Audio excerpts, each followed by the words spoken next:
Tigers baseball on Fox Sports Detroit is presented by Bell Tire.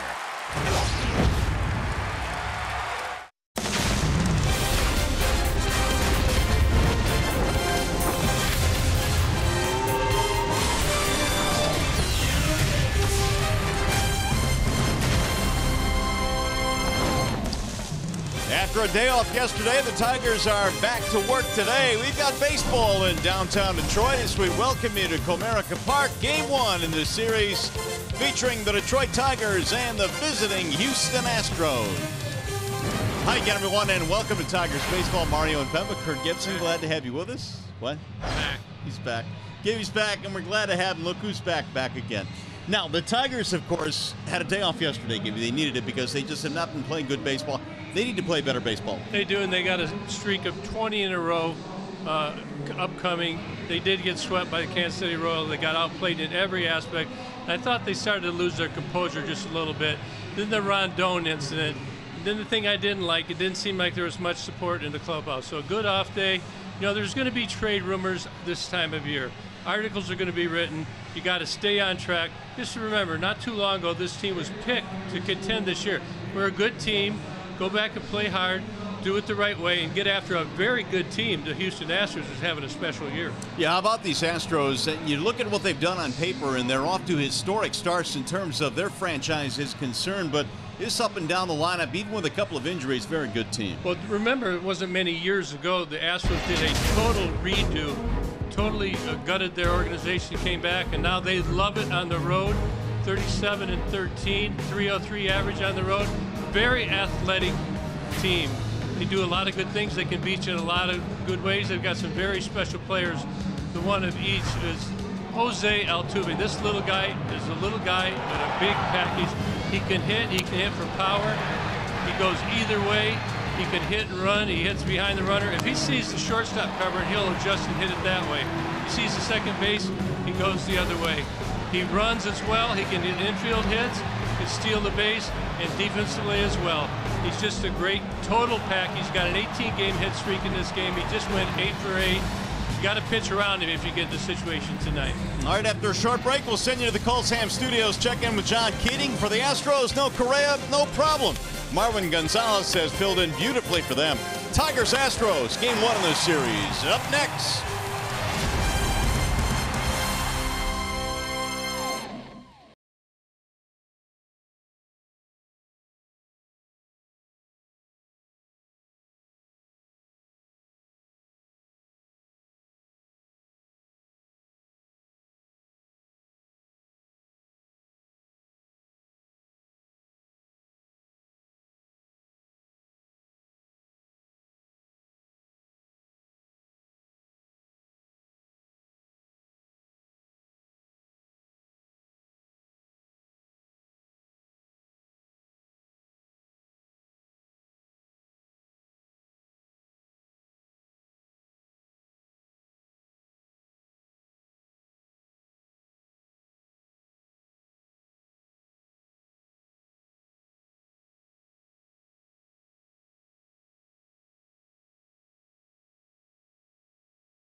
June 2nd because of a neck injury, but he was 9-0 then. Jordan Zimmermann hoping to bounce back after a tough start in Minneapolis 5 days ago. A quick pop back into the Call Sam studio. I'm John Keating. Last year, 105 and a third innings pitched for Zimmermann. This year, that same total. Last year, 14 homers allowed. This year, 22 homers allowed. So Zim will have to keep the ball in the ballpark. Getting some home run support would certainly help. If Detroit combines for 3 or more bombs in tonight's game, you can bring in a copy of the box score to a participating Arby's location tomorrow and receive a free small order of curly fries. Tigers baseball on Fox Sports Detroit is brought to you by Comerica Bank, a part of Detroit and the community since 1849. And by Dodge. Join the Brotherhood of Muscle at the Dodge Summer Clearance event going on now. Right back to the ballpark on a glorious Friday night. Game time is next.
Are in town to start a 3-game series against the Tigers. It'll be Jordan Zimmermann on the mound for the Tigers tonight. He is presented by Family Heating, Cooling, and Electrical. 20th start on the year, 2-3 with the 2.95 ERA against the Astros. That's in 6 times. Only his second start at Comerica since mid-June.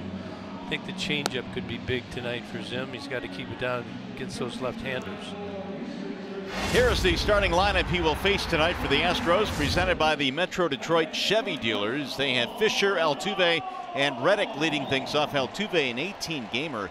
Gurriel, Gonzalez, Beltran in the middle. McCann, Bregman, Aoki rounded out. Correa's on the DL, and just today George Springer was put on the disabled list. So the Astros a bit short-handed for this series. Nonetheless, they put up some big numbers this year, especially on the road.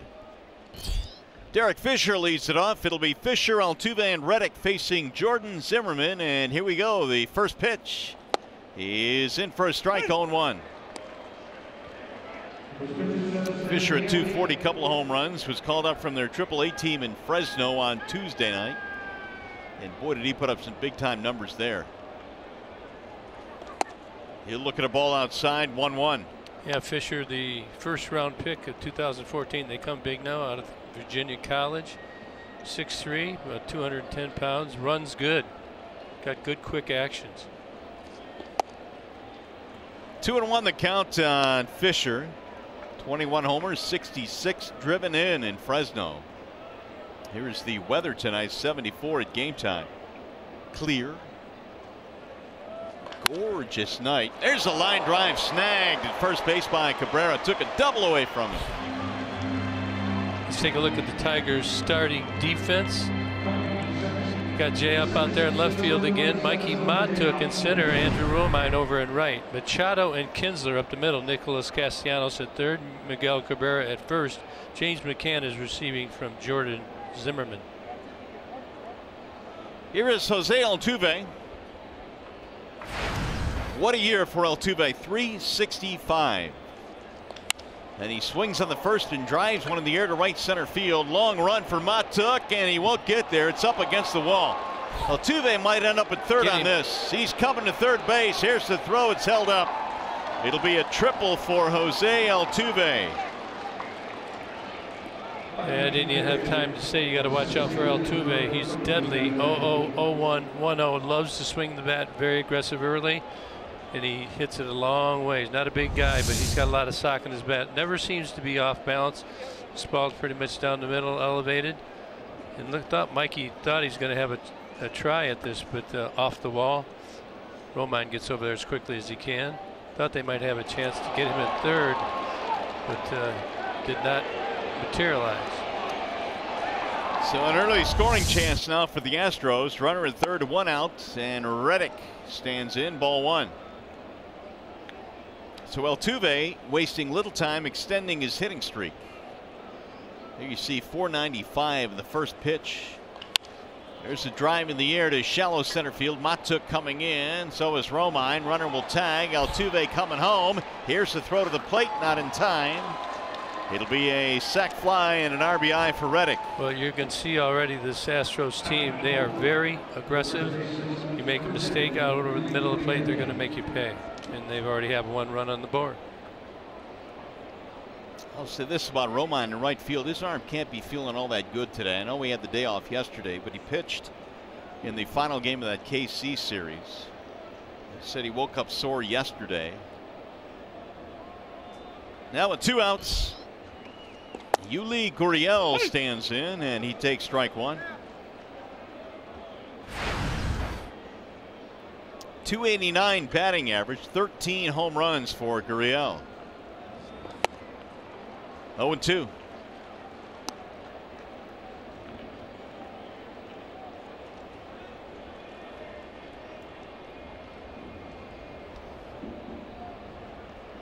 Zim now with the 0-2 pitch. Skied in the air toward left, not deep. Upton just about on his tracks, and that'll end the inning. Astros get a run. We go to the bottom of the first.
out to an early 1-0 lead in this one as we go to the bottom of the first. Here's how the Tigers starting lineup looks tonight. It is presented by the Southeast Michigan Ford dealers. It'll be Kinsler, Castellanos, and Upton in the top 3 spots. Miggy batting cleanup, then Matuk and Martinez. McCann a 7-gamer, then Romine and Machado. And Dallas Keuchel tonight presented by MGM Grand Detroit. Well, Keuchel's last start, June 2nd, been on the disabled list with neck discomfort. That sounds familiar. George Zimmerman doing the same. Probably be good for 70 to 75, maybe 80 pitches tonight. And the slider's been very good as he uses that against the hitters. Left-handers hitting 100 and right-handers just over 200 off Keuchel this year. He is 9-0. Ian Kinsler gets it started for the Tigers. And Keuchel delivers a strike. He got the call in the outer edge, 0-1. Ian 2 out of 11 in the series just completed against KC, batting .245. Drilled to center field on a line, but it's going to be caught by Reddick. 1 gone. Let's take a look at the Astros starting defense, brought to you by Tim Hortons. Out there in left field, the Rook, Derek Fisher, Josh Reddick having a great year. In center field, Nori Aoki. In right field, Alex Bregman at third, Gonzalez and Altuve up the middle, Yuli Gurriel at first base, and Keuchel throwing to Brian McCann. Here is Castellanos. Nick snapped an 0 for 20 on Wednesday with a base hit. Ball 1 to Castellanos. Got the heavy shift going on Nick. Hits the ball to the left side of the diamond. Obviously on the ground, play him oppo in the outfield. Shadows covering much of the infield, some areas of sunlight. Big swing there, and the counter is 1-1. So if you look here, we got guys here for the pull on the ground. You can see over this way in the air.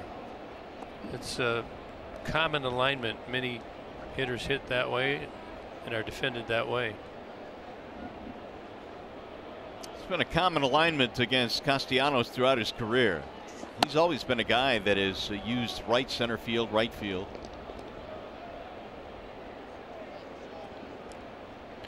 You can see the defensive shifts. The Astros over the last 3 years been first. Only the Rays in 2015 had more shifts. Fouled off. And that's one of the things they're very effective at. They shift a lot. They're able to throw strikes, throw to certain parts of the plate. If you can do that, it works. If you're unable to hit your spots, not as much. Third season for A.J. Hinch as their skipper. Brent Strom, their pitching coach. I know A.J. very well. I was his bench coach in his first stint as a manager down in Arizona. A.J. former Tiger as well, although very briefly in that 03 team. He appeared in 27 games for the Tigers that year. From Stanford. Yeah, I think a lot of people when he played figured that one day he would manage, and here he is. I talked to him today about the difference several years make, and he also majored, I believe, in psychology.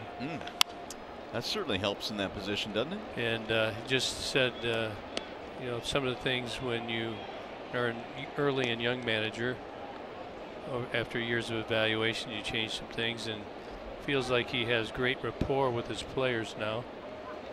And he realizes that the way he was managed or coached is not the way it goes today. Here's the 3-2 to Nick. On the ground, left side, base hit, found a hole. Right through that shift, and a 1-out single for Castellanos. You know, if he lines this ball, left fielder's way over here. He's got a long way to run to get this ball. Nick gets out of the box very good. I was thinking double when he hit it, but Fisher is very fast, gets around the ball, stops Nick at first. It'll bring up Upton. Justin, 2 out of 11 in the series against KC, had the 8-game streak snapped a couple of nights ago.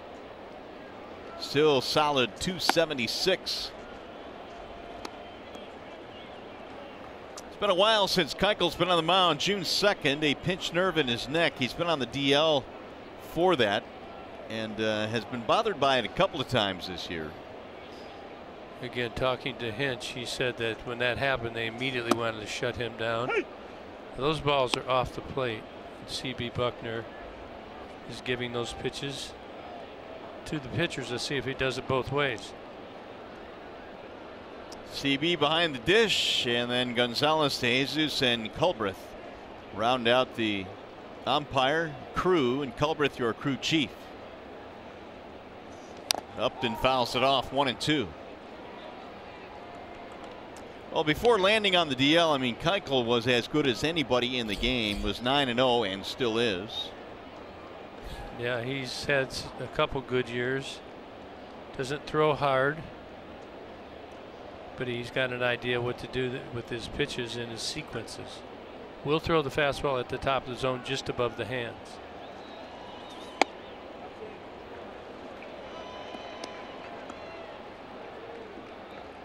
Well, there you got the scouting report.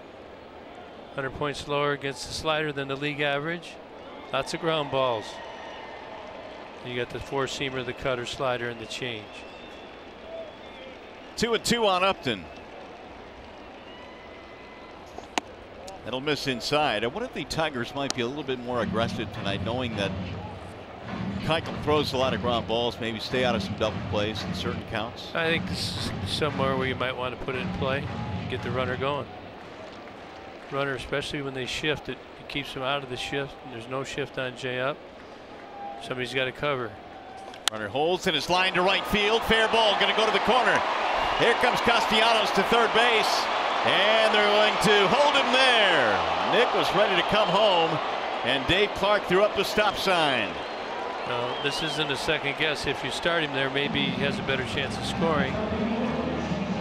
Nick was not on the run, but J-Up was some good hitting right there. Keuchel tried to go on that outside corner, outside, and J-Up did not let it go by.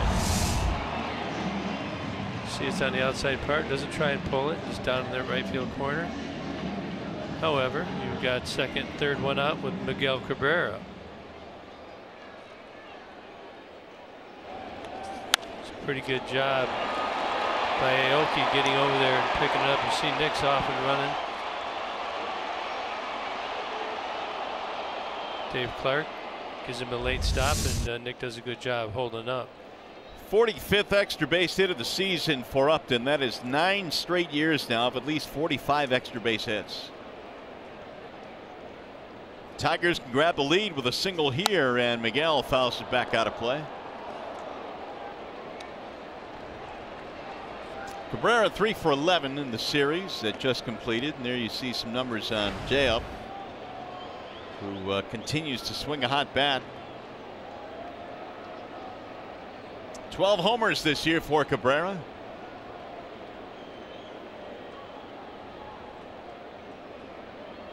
Infield will give up a run and a ground ball. Ball outside, 1-1.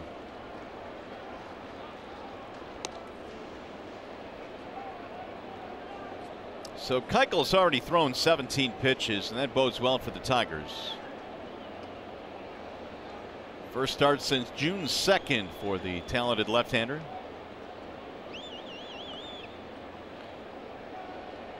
Gonna come in here. Swing and a miss. A little cutter right there. Maybe a curve ball. High 70s.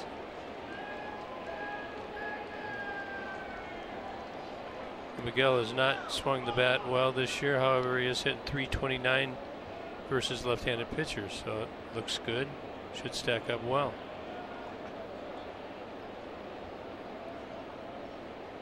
And the 1-2. Just got a piece of it to stay alive.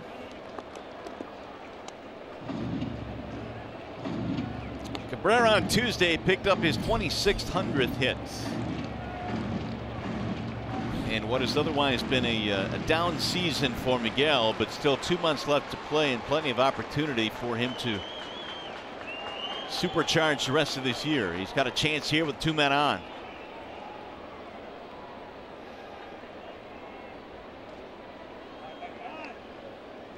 I've always maintained, Gibby, that even a bloop single in a spot like this can kind of get you rolling sometime. Yeah, it'll make you feel good for sure. You don't matter how you do it, it's just whether you do it. Single by Castellanos, double by Upton.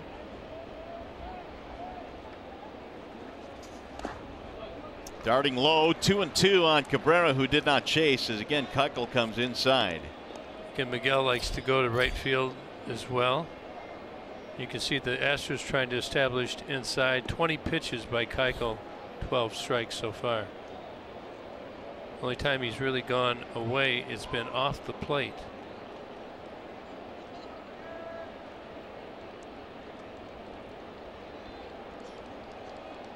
Keuchel now with the 2-2.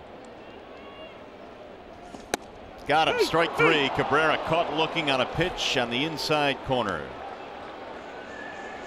First strike out of the ballgame for Keuchel, 2 gone. Pretty good pitch, throws it right on the inside corner. He's thrown a lot of cutters previous in this ball right here.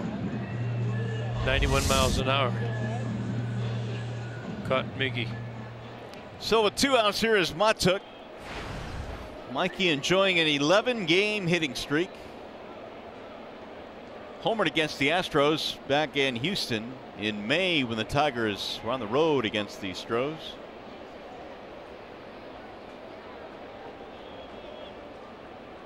Looking for a 2-out hit here. Ball 1, good stop by McCann behind the plate. 11-game hit streak for Mikey. Couple dingers in there and some production on the RBI. Longest of his career. Not only that, but Matuk in the month of July as a whole batting .353 and pretty much has seized control of that center field position. Keuchel will not give in here. Missed low and the count goes 2-0. Victor Martinez waiting on deck.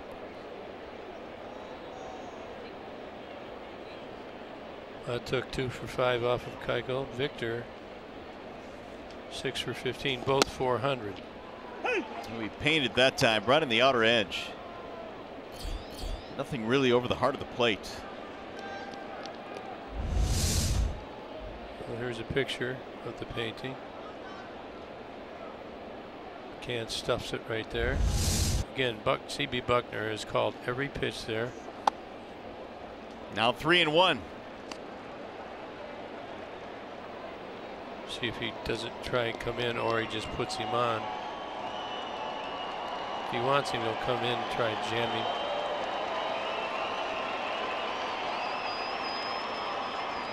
Playing to pull on Matuk on the infield. And ball 4, so Mikey draws the walk. That'll load the bases. And it brings up Victor Martinez. See what they do on the shift now. Bases loaded. Not as easy to move the infield around.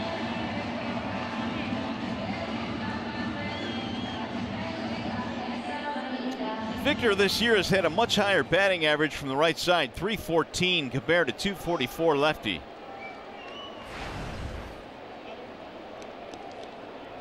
.260 overall, and a big opportunity early in this game with the bases loaded.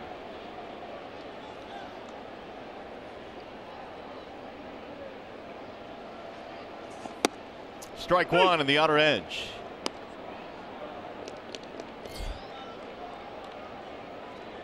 As Keuchel moves toward a 30-pitch inning, he's at 27 right now.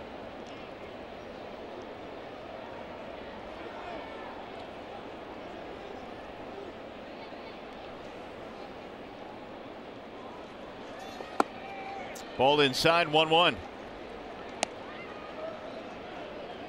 Victor's next double will be his 400th in his big league career, and there's only been one other Venezuelan right now active that has had 400 doubles, and that's Miguel Cabrera.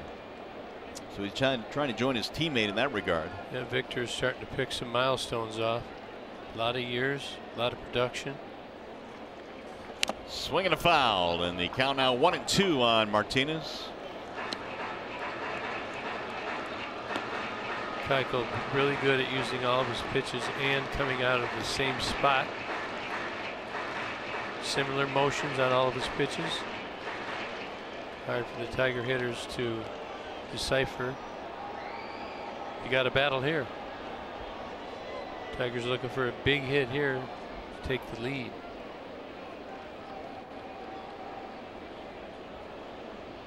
Now the 1-2.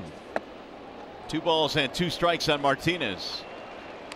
Well, you never really know what you're going to get out of a guy who has missed almost 2 months in the rotation, regardless of what his numbers were before he went on the DL. And clearly Keuchel now at 30 pitches has not had the pinpoint command. Best pitch was against Miggy, painted him with 2 strikes on the inside corner. Ground ball foul just outside of the bag at first. That'd have been a beauty.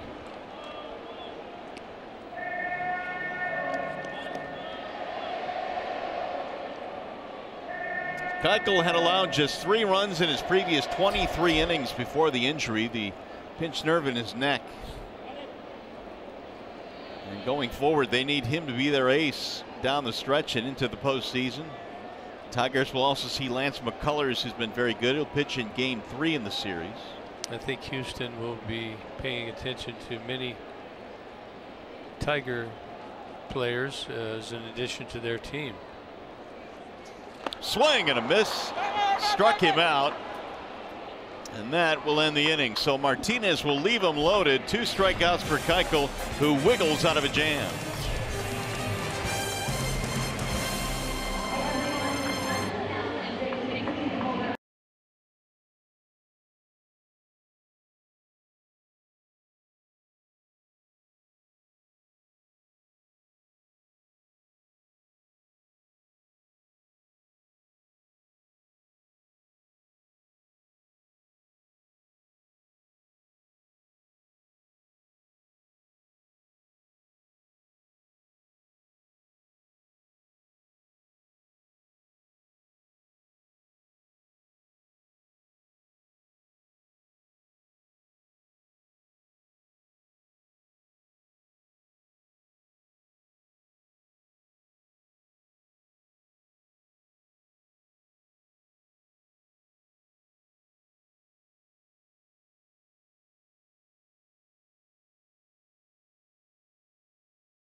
Tigers baseball on Fox Sports Detroit is brought to you by the Sam Bernstein Law Firm, official legal services sponsor of Fox Sports Detroit.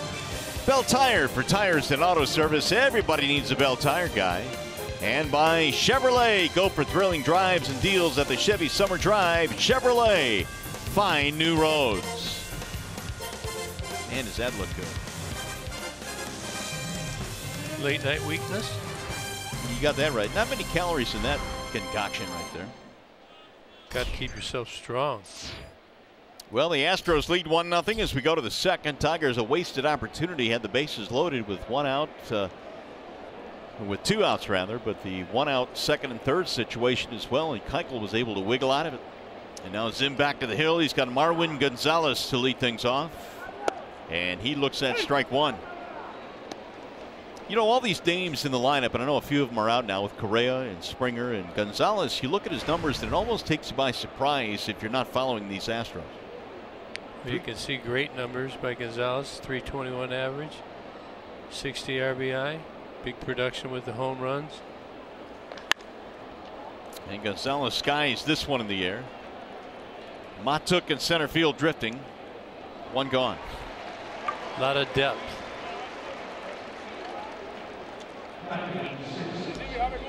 Zim gave up a triple and a sac fly in the first inning. That's how the Astros got their run. The triple by Altuve. Here is one of the veterans on this team, and that would be Carlos Beltran. He's had a great career, hasn't he? Switch hitter. Indeed. Not his first time with the Astros. Beltran has been to 9 All-Star games in his career. 1-0 is outside, 2-0. Only Eddie Murray among switch hitters has more extra base hits. Impressive company there. Chipper Jones on that list.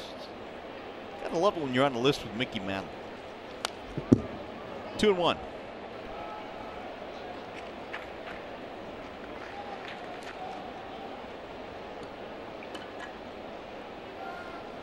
There you see his career. His DH, 280 average, over 400 homers, over 1,500 RBI. Had some big hits in his career. And it was a career that started at the age of 21 with the Kansas City Royals. That was back in 1998. Very next year he won the Rookie of the Year award in the American League. And all these years later now, the numbers are starting to pile up for Beltran. Pulled foul. Used to have pretty good wheels as well. Yeah, there was a time where Beltran would steal in the 40s. That was back in his early days in KC. KC, Houston, Mets, Giants, Cardinals, Yankees. Well, some good stops. Texas. Back in Texas, but with Houston. Altuve has already made his presence felt tonight.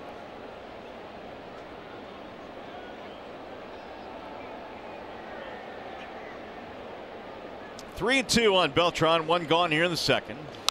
And he popped him up behind the plate. McCann giving chase.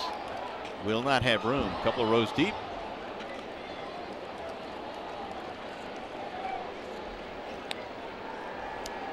It's about to turn into an 8th pitch at bat here for Beltran.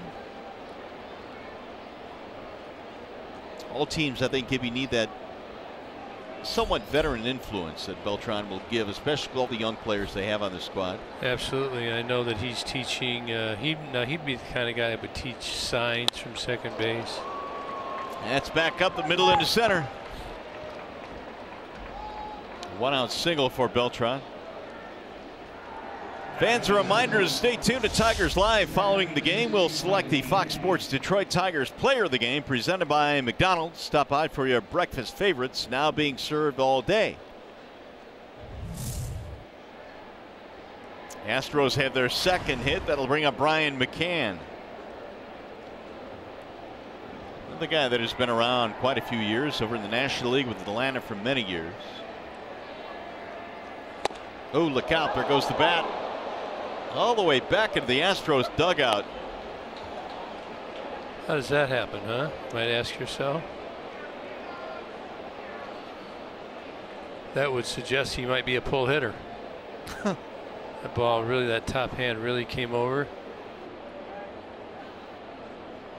They'll stop the on deck circle, get a little bit more stickum. Yeah, now see, they have the stick and they have the pine tar. I think the stickum sometimes is so sticky that it's like slippery stick, you know. I mean, it breaks loose quickly.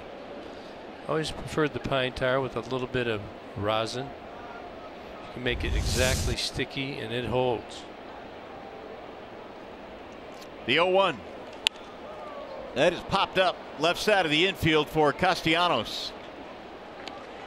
And McCann is out, 2 gone.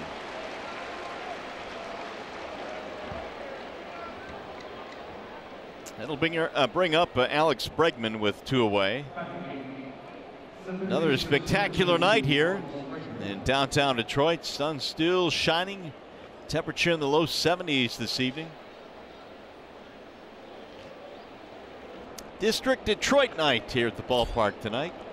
Good crowd on hand. Yeah, very good crowd tonight. Fireworks after.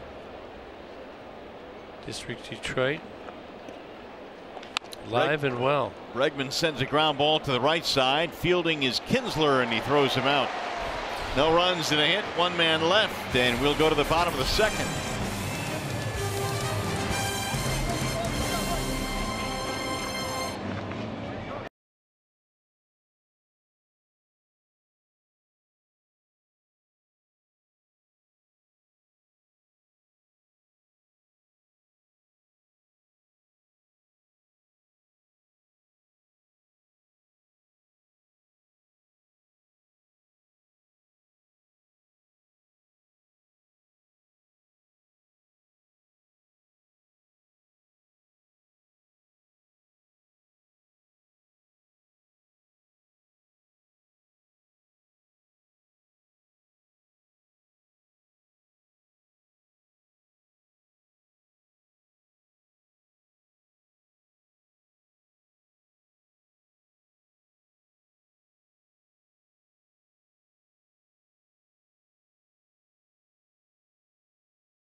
At the bottom of the second here at the ballpark, and tomorrow the Tigers take on these Astros at 6:10.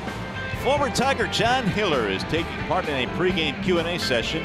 It's at 4:45 in the Big Cat Court, part of the Alumni Saturdays. Visit Tigers.com or call 866-66-TIGER. John Hiller. Ratso. I heard Rod call him that too. That was his nickname. Everybody remembers it. Don't forget, we're on an hour earlier tomorrow. 6:10 start here at the ballpark for game time. James McCann will lead things off. Tigers live at 5 tomorrow evening. The 1-0. I'll be back. Yeah, you're pulling your shenanigans on pick the stick again tonight. Didn't think you'd go so deep in my pocket. Easy. 2-0 on James. 7-game streak for the Tigers catcher. Rolls one to third. Nice backhanded pick by Bregman. Very good play. 1 out. We check in now with Trevor Thompson. Well, after a 32-pitch first inning for Dallas Keuchel on the mound, you want to know that he won't be around long in this game, and that's because before the game, A.J. Hinch said that he does have a pitch count on Keuchel tonight. He did not give an exact number, but he did say it would be an early evening for him, and after throwing 32 in the first, he probably shortened that up even more, Mario. But he also said this is the first time all season long they've been able to put Keuchel, Colin McHugh, and Lance McCullers back to back in their rotation for a series all season long. So there are 17 games up in their division, and haven't had those guys to work with all year long. An embarrassment of riches the Astros have. Yeah, and I'm sure they'll be active as well as the trading deadline looms. They'll try and strengthen their team. But the thing, Gibby, about taking Keuchel out of the game early tonight because of a pitch count, they've got a good bullpen, so it really doesn't matter all that much. It's a very deep bullpen. We'll see all three of those guys in this series. The 0-2. I know the Astros looking for more bullpen help. Their bullpen's been outstanding this year. A lot of strikeouts. But I think Keuchel will be 75 pitches, or right around 70, 80 tops, 70 at the low. That'll be the design. Romine strikes out. and McCann will complete the strikeout. 2 gone.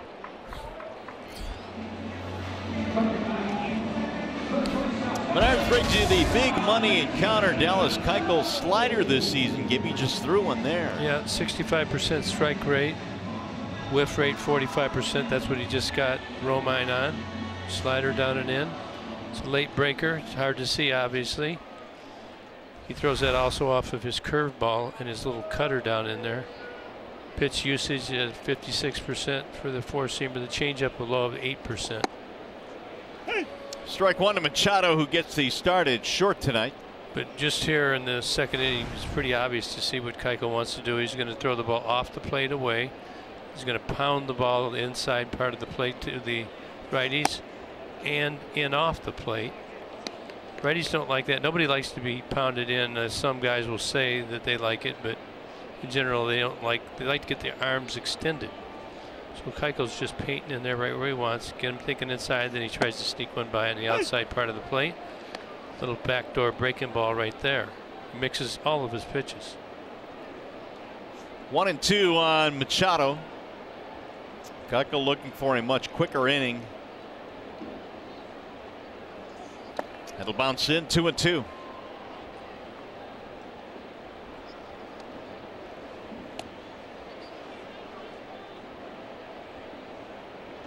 Keuchel won the Cy Young back in 2015 when he won 20 games that year. League high 232 innings. Now the 2-2. And it's low. 3 balls and 2 strikes.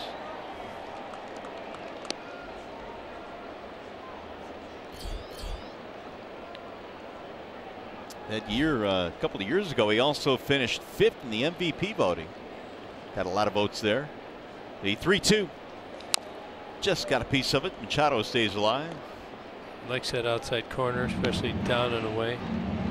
It's his safe spot.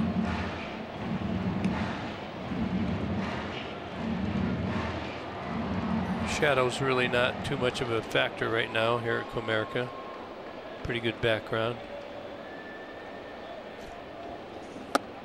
And outside ball 4, so Machado draws a walk from the 9 spot in the lineup. Tigers have a 2-out runner. It'll be the second walk. See the shadows there when this whole area here is light. There's a line of darkness. That's the one that really gets you, but it's in pretty good shape right now. Sun's getting low this time of the year, so it's the one when you get over top, it's a little brighter. It's tougher to see, but looks like Machado saw the ball very well that at bat. Ian hit a line drive his first time up, straight at the center fielder though, and he takes ball 1. So again, early on here, Keuchel has not been sharp. He has had just a few more strikes than balls in this game. He's approaching 50 pitches.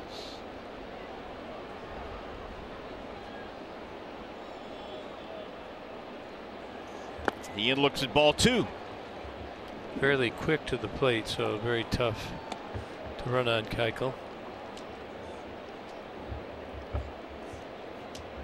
Tigers had him loaded in the first inning, but Martinez struck out to end that frame. Now they have a 2-out walk here in the second. Looking for a 2-out, 2-run dinger right now from Ian Kinsler. My guy, pick the stick. Oh, he is. Got the benefit there. Kinsler didn't like that call. 2-1.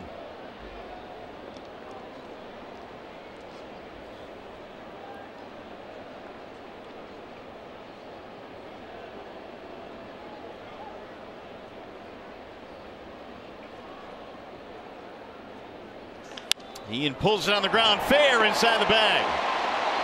Here comes Machado to third base. They're going to have to stop him there. It'll be a double for Kinsler, and the Tigers again threatening. 2-out, 2-base hit. Again, he's trying to come in on him. Looks like a little cutter. Kinsler pulls his hands inside, tucks it inside of the, right over the bag, over the third base bag. Looks like it actually might have hit the bag, and Machado on the move. This ball hits off the wall and bounces directly over to Fisher, keeping Machado on third. That ball goes down in the corner. Maybe he's got a shot.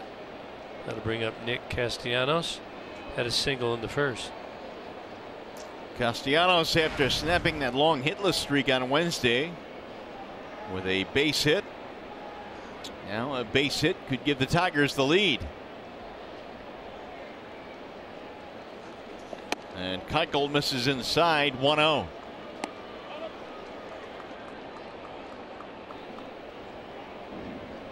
If you're Nick Castellanos right now, you want to think about it. If he throws you a breakable, it's going to start here, then break here. If it starts here, it's going to break in off the plate. So you want to have recognition right here. Try and predict a good ball over the plate that you can hammer. In there, strike called on Nick. That's the one right there. It started off the plate. Still get me over breaking ball early in the count. He had the 1-0 count, so that's kind of a get yourself back into the count pitch. Rich Doobie, JV, talking pitching.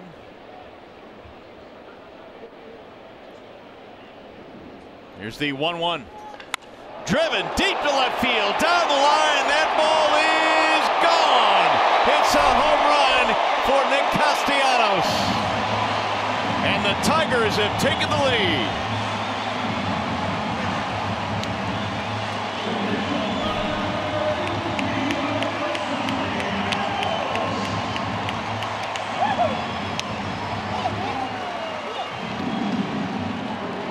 What do they need that?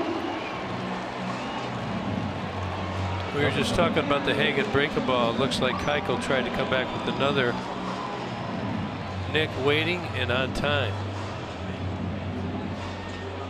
The Tigers did not hit one home run in that KC series. They lead 3-1 in this one.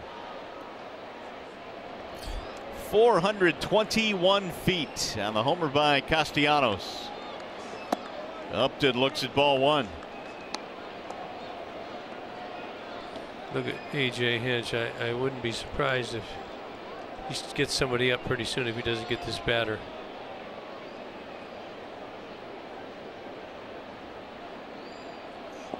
Well, that was his 55th pitch of the night. And it looked like he might have a really quick second, but the walk to the number 9 hitter Machado, and Keuchel has paid for it. After a 32 pitch first inning.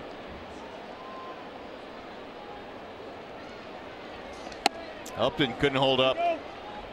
He went around. It's Manny Gonzalez at first base.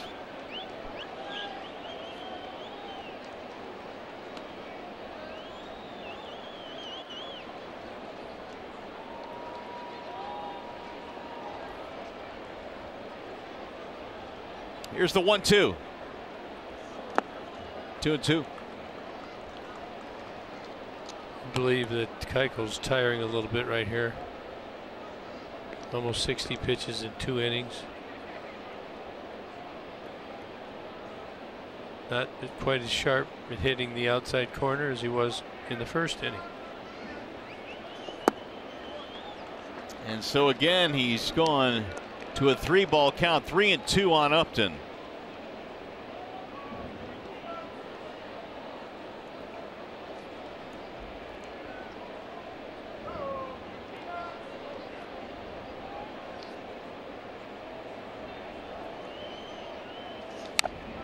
Just got a piece of it to stay alive. Well, we were talking about the curveball. Look at, he tries to throw another one. It's kind of out over the plate. Nick knows he's got it all the way to a little bad flip right there. Kept it fair. A big blow, 3-run blast. It was more than a little bad flip. He was walking backwards down the line. The moonwalk. Huh. And there's a walk. So Keuchel issues another base runner. We're going to have action. Third walk, and yeah, I don't think the Astros have any choice now but to start the bullpen working. Just a reminder, as you enjoy a cold one, to look forward to Miller Time later in tonight's game, brought to you by Miller Lite.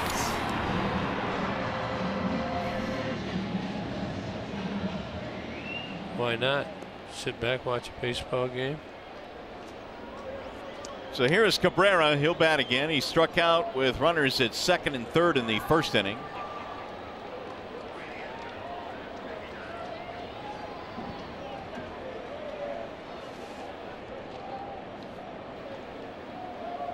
2 walks, a double, and a homer in this inning against Keuchel. There is ball 1. We do have action out there. Musgrove, right-handed pitcher. They're going to try and turn this Tiger lineup over. Tigers filled with righties.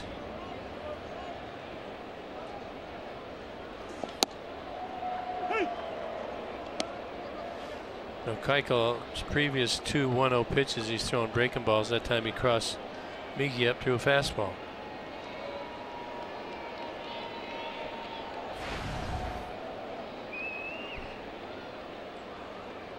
Cabrera waits on the 1-1. Bouncing ball to short. Gonzalez will fire to second for the force out to end the inning. However, Tigers grab their first lead of the night.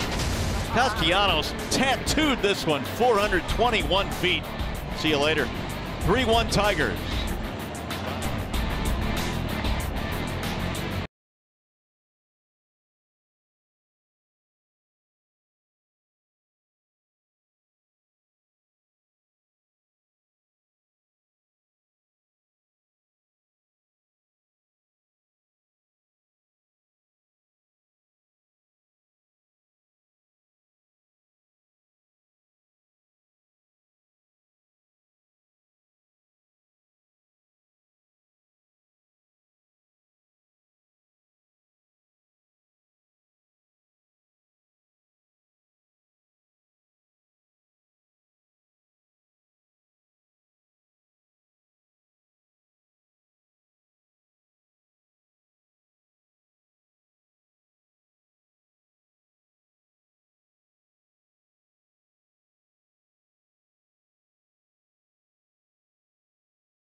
Tigers have the lead now 3-1 thanks to the Castellanos home run.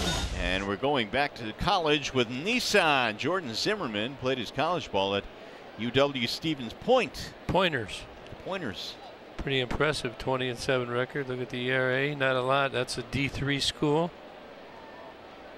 Went on to have a very good career so far. Got some unfinished business, doesn't he? Sure does. Now he'll go back to work here as he faces Nori Aoki to lead things off. I know one thing from facing Aoki, don't throw it down and in. That's the pitch. One pitch he gets with regularity. Tigers 3 runs on 4 hits. Astros a run on 2 hits. Aoki with a solid season, 276.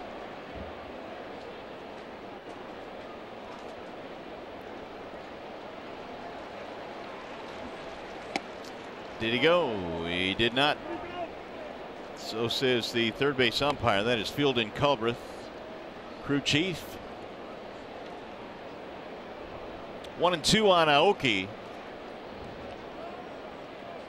Again, earlier today, the Astros put George Springer on the disabled list, so they are without 2 of their key pieces, Correa and Springer.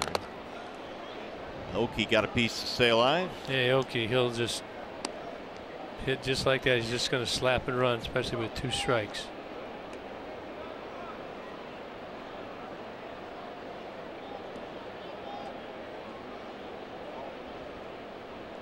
Outfield shallow in center on Aoki.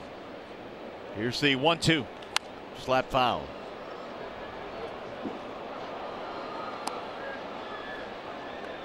Well, Mario's talking about a couple of guys on the DL. Pretty good production there. It's 47 home runs between the 2 of them, both hitting over 300. 130 some RBI. Aoki down on strikes. First strikeout of the ball game for Zimmerman.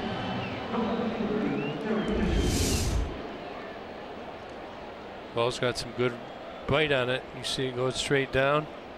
Aoki trying to just slap that ball by Castellanos down there over top. Here is Fisher. Fisher lined out to the second baseman in his first at bat. He'll look at strike one in the outer edge. Not only was he hitting with power or for power down in the minor leagues, 21 homers at AAA, but he also stole 15 bases at Fresno. And he'll take a ball outside. 1 ball and 1 strike. Couple of homers already at this level.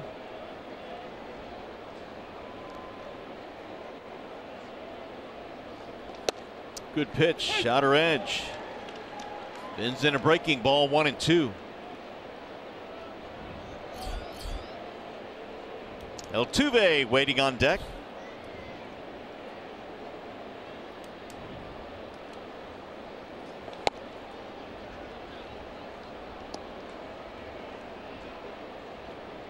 Sim coming in pretty good numbers career-wise against the Astros.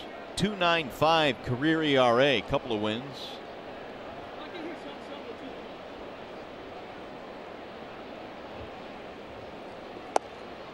Three and two. Just missed. Remember CB Buckner giving the ball on the outside corner. That's just too far. You found his outer limits.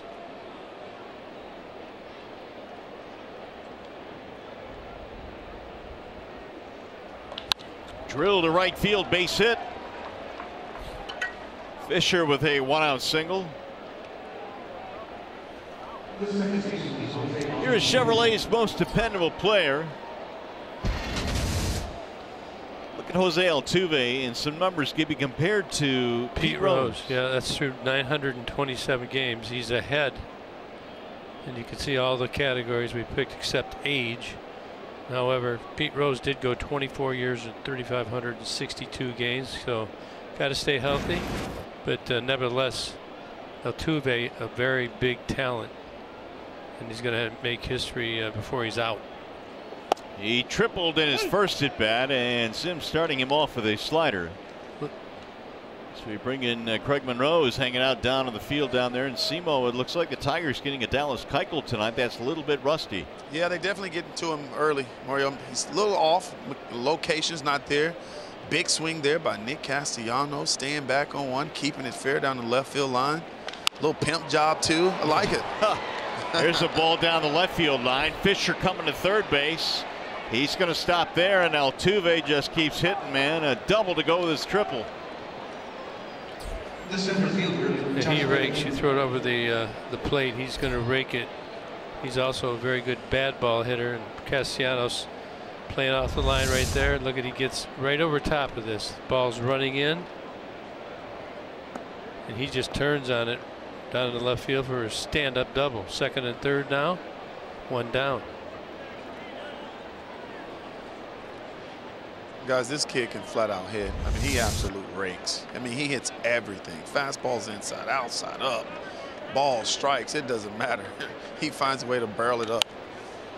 Quick bat. Doesn't ever seem to be off balance. Doesn't ever seem to be lunging. Had a huge July. And now starting off August. Soon to get after that month, it looks like. Yeah, July just got bigger with his night tonight. Another multi-hit game for Altuve. 2 for 2 already. I said in our open, if something coming down, I'd pitch around him in his second. And Josh Reddick's having a great year, but I'd pick Reddick over Altuve any day or night. Sac fly for Reddick in the first inning.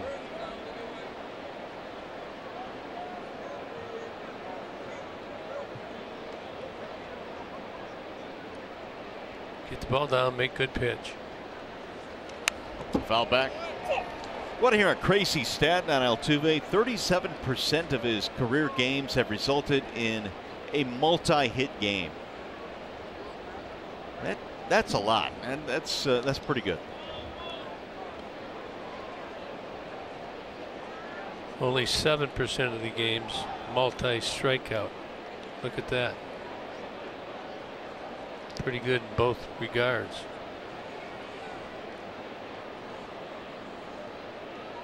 Now the 1-2. High fly ball center field. Matuk sizing it up. Fisher tagging up.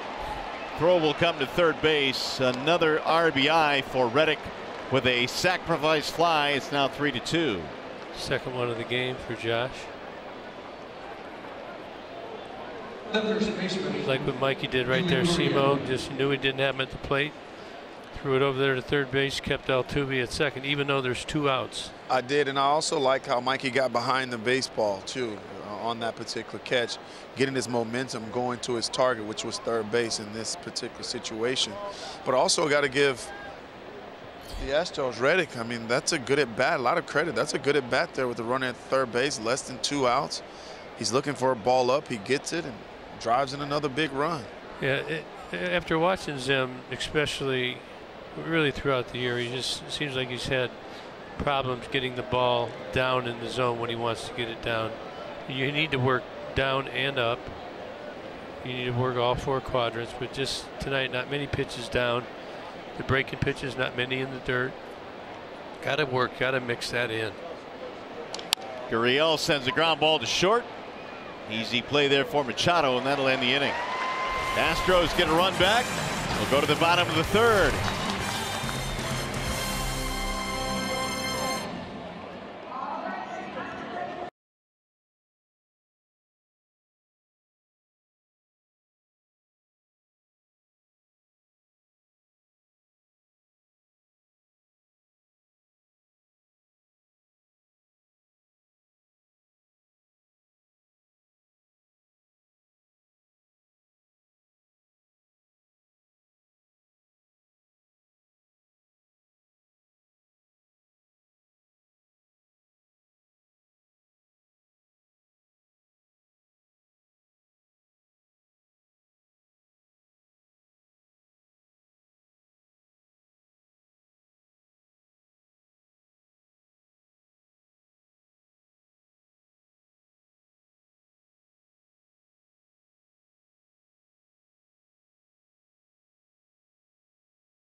On top 3-2 as we go to the bottom of the 3rd. Mikey Matuk will get things started for the Tigers, who have a 1-run lead on the Astros. Tigers 3-2 lead, as you said. And Simo, I wanted to ask about Mikey Matuk. I mean, he's kind of impressed me a little bit. Sat on the bench, didn't play a lot early in the years, got a lot more time and excelled well. Made a few mistakes. Seems like he's learned from his mistakes and is willing to be accountable for those mistakes. What's your read on what you've seen as far as that development process? Well, I love the way he's taking advantage of every opportunity. And coming in as a bench player, you know you have to hit your way into the lineup. And I thought he came up with a lot of big hits early in the season for this team. Some late big knocks, RBI, run time, also to go ahead. And Brad, he forced the Tigers' hand to put him in the lineup. I did make mention in the pregame show too, Gibby, that he made some minor adjustments in his mechanics. If you notice now, he's standing straight up.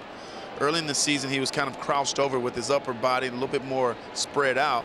Now he feels like he can work down and through the baseball, and it's allowed him to have some success. Keuchel delivers a strike, and it's 2-1 on Matuk. I know he feels he's playing the game with much more confidence. I mean, it's hard. You sit there for that long and don't get many ABs, and you come in there. You do have the luxury of working, but now he's had success with what he's changed, and that confidence is there. Now he's got 2 strikes on himself right there. I think he still feels that he's going to get a knock. I've also noticed too, guys, that he's been in control of every at bat. He doesn't give at bats away. He's been very patient at the plate. On the ground to the shortstop, Gonzalez ranging left and scooped at first by Gurriel. Good hustle right there, put some pressure on him. There's Vmart. Simo, what do you do as a young player still waiting to take your turn like Matuk was early in the season in terms of staying ready to get that opportunity to play? And when you are called on, what are some of the things you do to try and stay sharp? Well, you have to pretend as if you are the starter every day, and you have to prepare that way. And Mikey's done a good job of that. I've talked to him several occasions, and he's in the batting cage early. He's got a routine. He gets after it in the batting cage with the hitting instructors, with Bull, Durham, and Leon, and also Lloyd McClendon. But he also told me that, guys, during batting practice, he gets out early. He takes batting practice serious. He cheats in so he can work on balls that are over his head. Him and Dave Clark doing, they work. He also works with Dave Clark on coming in on the ball. Again, that's what you have to do. You have to prepare as if you were a starter. Martinez takes ball 1 inside, 1-1. Yeah, I think that after watching him in spring training, he's surprised me. I had not had a good opportunity to watch him play so much, but to watch the way he has worked and he has changed the things that he needs to work on, that's what you look for. Bregman handles this one, and Victor is out. And he's got a great attitude too, guys. He's a good teammate. He's got that football mentality, Gibby, you know a lot about. I mean, he's a gamer. He gets after it. He tried the wall, I know. I know he tried the wall like we all do. It's not fun. But he held on to that and made the catch.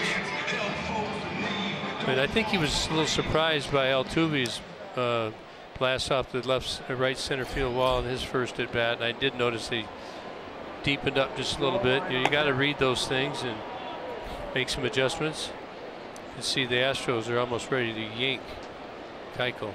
Yeah, Brad Peacock, who made a start against the Tigers earlier this year in Houston, he's tuning up. Strike 1 on McCann. Hey, Gibby, Mario, also look at McCann here too. He's made some adjustments in his swing. If you look at his his approach at the plate, and look where his hands are now. Before, his hands were over the plate, which was crowding and wouldn't allow him to take that real good swing, a free and easy swing. Well, they backed him off the plate a little bit, and it's freed his hands up. And he's right now in a 7-game hitting streak, hitting, what, 435. So he's been locked in after making those adjustments. McCann bounced out in his first at bat. Who usually suggests these tweaks that you speak of with these hitters? Is it normally the hitting coach saying, all right, look, I found something, let's try this? Yes, it is. A lot of times it's Leon Durham, who's the assistant hitting instructor. Again, when you are behind the scenes, you get an opportunity to watch a lot more videos of the players' mechanics and things that you feel like you can insert to make them better. And obviously this is one of the things that both Leon and Lloyd McClendon saw that makes McCann better. A base hit to right field for James. And he's my pick to stick, and that's a knock. I'll take that point. Attaboy. 2-out single for McCann and for Simo. Oh, take a look at the swing right there. Things that ball's down and away. Maybe earlier in the year he would have tried to pull that, pop it up in the air. Nice contact. Stays lengthwise. Look at him. Stays down on it. Doesn't try and pull it. Finishes right where he hit it. 2-out single. Tell you, I think most ball players have to learn how to not to overswing. There's the line drive to right. That's going to drop in. Base hit, knocked down by Aoki, but McCann will stop at second. Romine aboard. A couple of 2-out singles for Dixon Machado. Nice job there by Aoki, guys, keeping that ball in front. That's one of the toughest plays. Line drive right at you. Not sure if you can come in and make the play. He came in hard. but wasn't able to make the play. But he kept that ball in front of him, kept the Tigers from scoring a run there. Yeah, he almost misplayed that poorly, and I was hoping it would get by him. I had a thing or two. I did 1 or 2 of those in my career. How about you, Simo? Good swing right here. Let the ball travel. Yeah, but here's that. When you get that close to it, you have to do 1 or 2 things. You got to dive and try to make the play get, or you got to wear. You got to keep it in front of you by any means necessary. And Aoki was able to keep that ball in front of him. He did wear that, didn't he? Right, he wore it. Yeah, he wore that one. All right, here's Machado now with 2 on, 2 out. They're trying to get Keuchel through this inning. He has had 76 pitches. Dixon looks at ball 1. He drew a walk in the second, and that got things rolling with 2 outs. Castellanos eventually hit the home run.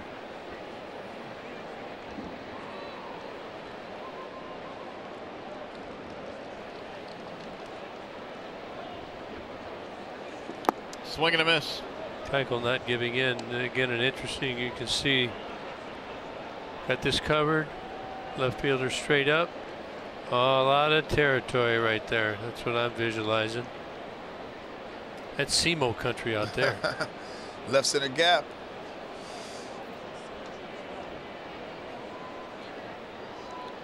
One ball, 1 strike on Machado. One note on Machado, guys, and we've watched this team on a daily basis, Gibby. And have you noticed that Machado has slowed the game down? I mean, he's also not a guy that plays every day. He'll drive that one to center field, but it's going to be straight at Reddick to end the threat. No runs, 2 hits, 2 left.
America Park. Time now for the AT&T reliability stat of the game.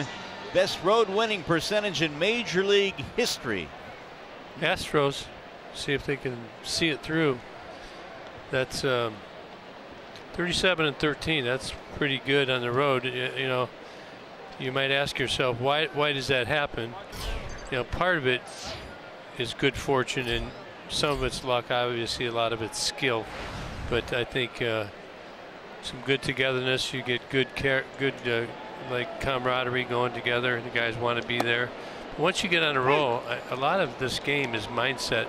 No matter whether it's at home, it's on the road, no matter what team you're playing, you get into the groove, and it is good to have good pitching. Okay, I mean that's one of the reasons as well.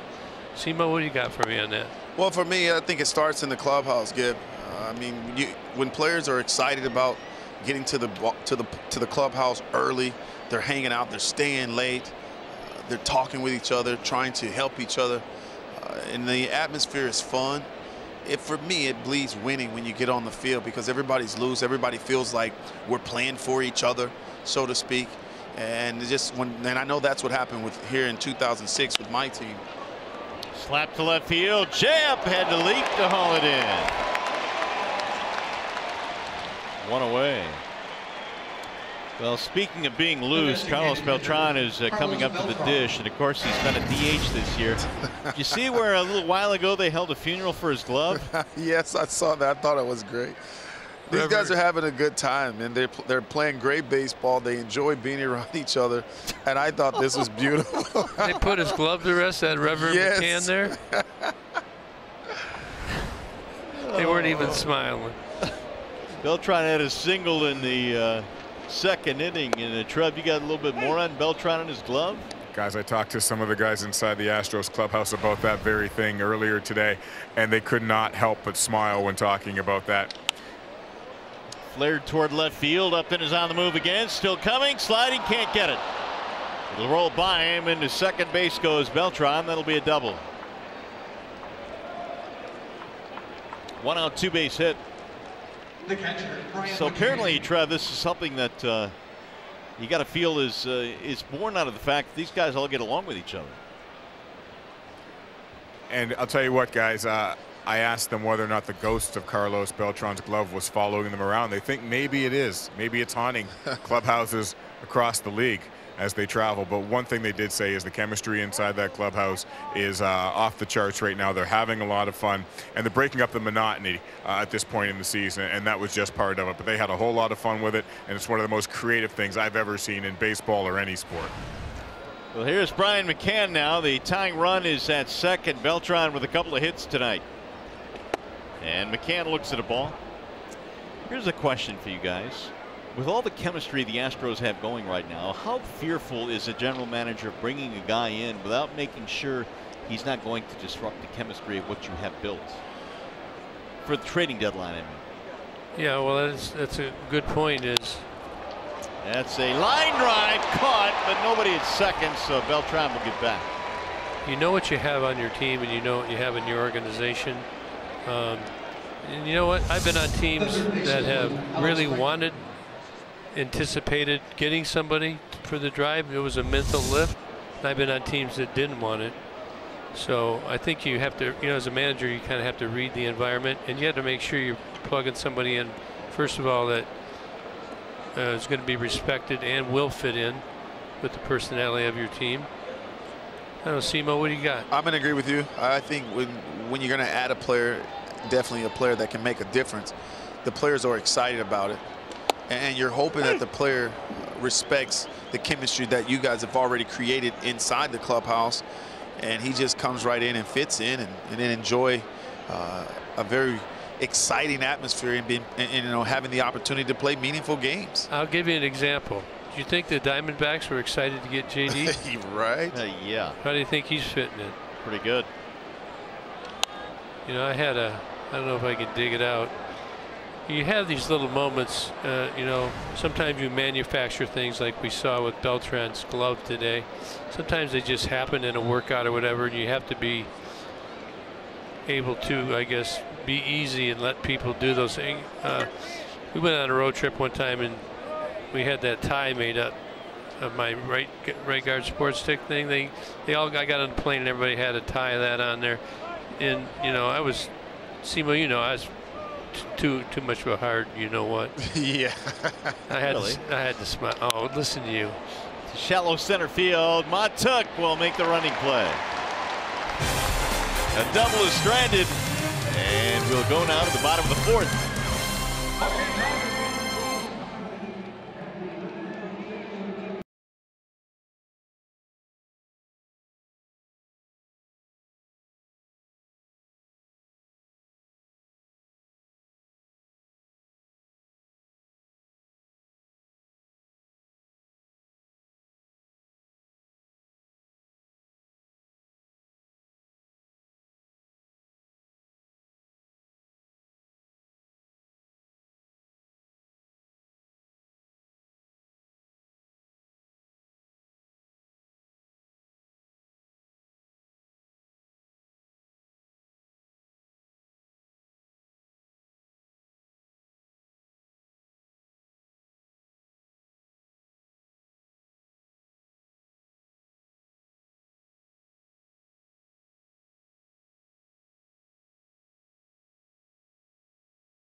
2-2. Tigers have the lead here as we go to the bottom of the 4th inning. It is District Detroit night here at the ballpark tonight. All the mascots from downtown Detroit are here. And how about some of these concerts, some of these upcoming concerts at the Little Caesars Arena already scheduled. You got Kid Rock, who's going to open it up September 12th through the 20th. Paul McCartney's going to be here. Guns N' Roses, Lady Gaga, Jay-Z. What do you got, Gibby? Which one of these are you going to go to? I'm already in a GNR. Are you really? Nice. I'd like to go to that Kid Rock concert. I know that's going to be, that's going to be an awesome concert. And then November got 18th, Janet Jackson tickets. Jay-Z. Hey, wait a minute. Andretti Bocello, right?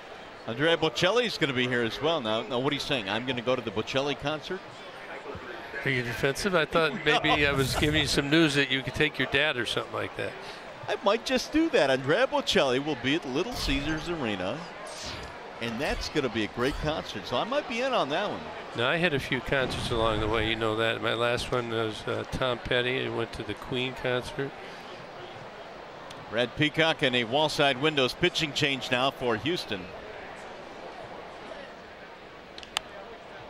Kinsler flares it back out of play. We'll have some good times down there. Looking forward to the new arena. Brad Peacock, about 92, 94 miles an hour. Got a good slider. Throws a curveball as well, and occasionally a change. It's mostly probably to lefties. 1-1. Strike call. I think one of John Keating's favorite events is going to be there. Disney on Ice, right, Keats? Really? Wow. He dropped the really on you, Mario. You know, You don't like Disney on Ice? No, I do. Who doesn't like Disney on Ice? But Well, grounded to short. now Shep did the ground crew thing the other day, right? He So did. for host participation, maybe Keats would like to get involved in some of that. Keats, can you skate? President Keating can do whatever he wants. Let me plug in so I can hear what you guys are actually saying about me. No, he just guessed that it was something not very good, and he says, really? Here is Castellanos now with 1 out. And Nick, who's had a big night so far, single homer. His 3-run shot gave the Tigers the lead. They are still holding on to that lead.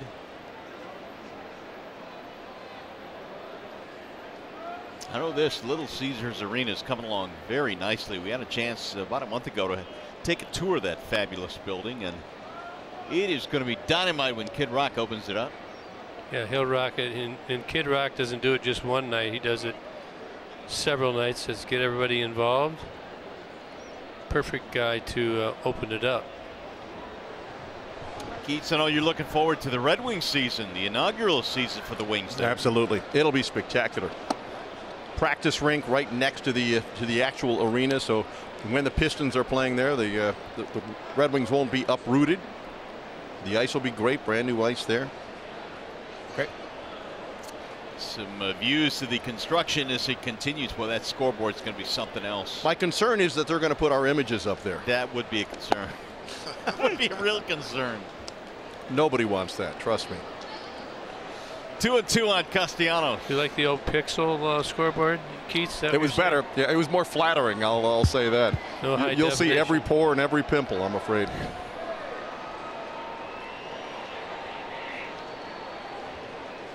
Mario, this is about the Heidi Klum thing on the pregame show. Isn't It is. That's This why you're is bringing all- us back. This is all payback. Well, that ball hammered again. Deep left field to the wall and caught by Fisher. He made a bid for another one. 2 away. Biggest in sports, correct? Scoreboard? Scoreboard, yeah. Biggest Indoors, indoor. that is, yeah. You saw the gondolas there, which are hanging over from each side. That, I think, is going to be a really neat kind of throwback to the old barns in hockey. It's going to be awesome. Going to be fabulous. Here is Upton now with 2 outs. We did go to some really good concerts at the Joe, so we'll have to replace history, I guess, with the new Little Caesars Arena.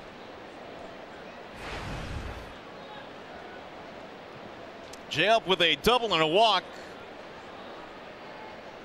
Had a two-bagger in the first, did not score. And Peacock slings in a strike. 1 ball and 1 strike on Upton.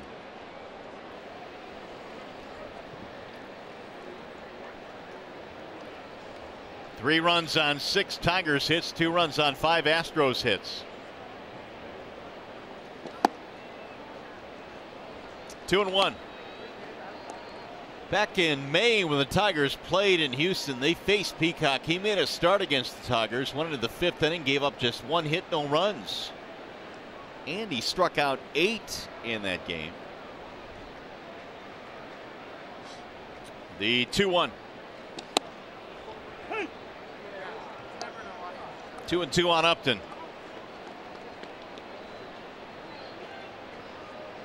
Well, the Tigers got Keuchel out of this game early, but it's a pretty good bullpen that they have in Houston. They'll have to deal with the rest of the way.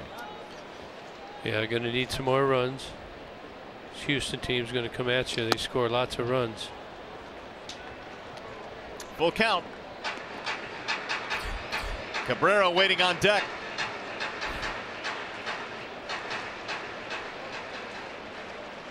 Astros currently on a 9-game trip, hitting .332 on this road trip. So the Tigers, it would behoove them to get more offense going here. Swing and a miss. Jay up is down on strikes, and a 1-2-3 inning for Brad Peacock.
To see what the Nationals did yesterday. Oh, 1, 2, keep going, 3, 4. Well, you can see it on the bottom of the screen. 8 home runs yesterday against Milwaukee. They tied a franchise record. I think Harper hit a couple. Zimmerman hit a couple. There's a line drive, bullet right at Cabrera. Play Miggy. Aoki's out. That's unusual. I tell you what, look at Miggy right here. Looks slow, but that was in slow motion. In real time, that was really quick. What's the most many games, Simo, that you participate in? How many home runs? You know what? I don't remember. I know in 2006 we were in Chicago with the Cubs. I want to say it was about 5 or 6 home runs. Country strong Marcus Tim was leading the charge. I think Brandon Hinch hit one there. Did you ever have 3 in a game, Simo? Not in the big leagues, Gibby. The minor leagues, which those don't really count. Yeah, so, they do. Nah, if you're counting those. And they count in softball slow pitch to me. Yeah. You either did or you didn't. Derek Fisher, the batter. 0-2 now on Fisher.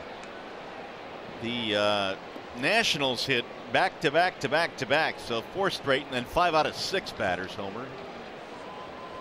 Yeah, you know, you worry about those games. Nothing happened. Sometimes pitcher says I'm going to throw it a little too far inside, but that's not the way to do it, because hey, they're just swinging the bats. That's what they're supposed to do. Fisher down on strikes. Second strikeout for Zim. This is the best scenario to face Altuve. Well, Altuve has 2 more hits and is now batting .506 in July. And he's halfway to a cycle double triple.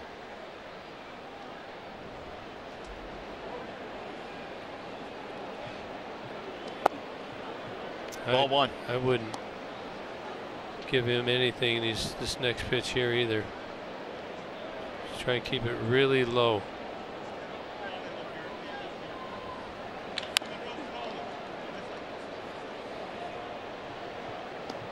No, we talked about it, first inning, first pitch off the wall. You wouldn't think a guy that stature, but boy, he's got pop.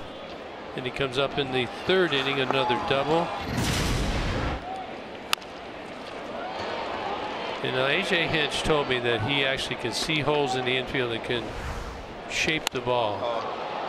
Hammered his center field. Matuk is on the run, still going, and he'll make the catch. I heard you gasp there, Simone. Tigers baseball presented by Bell Tire.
Time in the Bronx. Last night he lost half of a front tooth celebrating Brett Gardner's game-winning homer. Gardner's helmet hit Judge's grill.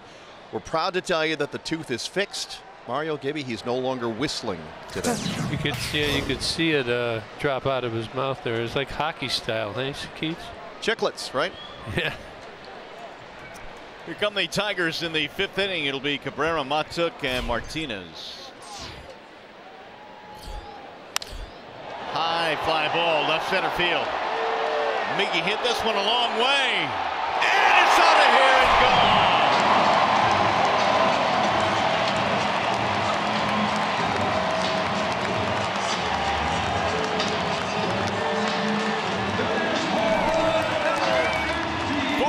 Tigers.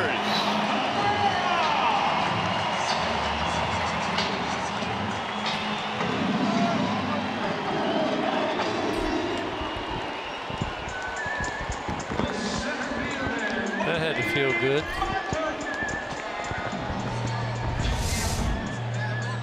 Just a fastball, a breaking ball, hanging slider right down the middle, 83 miles an hour. Miggy gets full extension on it. Look at, he stays through it. And this ball just kept carrying and carrying. Not only did it hit it solid, you got that good backspin and carried right on out of the bar. 426 feet on that Cabrera home run, his 13th of the year. Ball 1 to Mikey Matuk. How about that? Only his 3rd extra base hit this month. Well, Miggy, you can smile now. Got to make you feel good there. Guys, throughout the rest of this game, pay close attention to Miggy trying to catch the baseball way out in front to get more extension. That's one of the things that him and Bull Durham and also Lord McClendon is working on, trying to get him to catch the baseball more out front to where he can get rewarded like that and do some damage. I think he getting too deep, letting it travel too much, because that's what you try and do. You pull off the ball when you get in a little slump, and that was the thought process. Yes, Simo? yes, and you know, we also noticed that Miggy was letting the ball get deep. He was fouling the ball over the first base dugout, and you know that's not Miggy. But because he stays inside the ball so well, he has to force himself to catch the ball out front, and that's a great example of there. Even though it's a hanging breaking ball at 84, the fact that it's bat path, he got the bat out in front, stay behind the ball, that allows you to drive the ball. Chopper back to the mound. Peacock will handle it. One gone. Well, I don't think Miggy's ever gone through a streak like he's going through this year. And look at, he's right down there with Bull. That's Bull Durham right there. They're talking about some things, and he cares, but sometimes you got to find a way to move on and lighten things up. And it's a good balance, and in reality, every slump has its own personality. You got to figure out how to overcome it.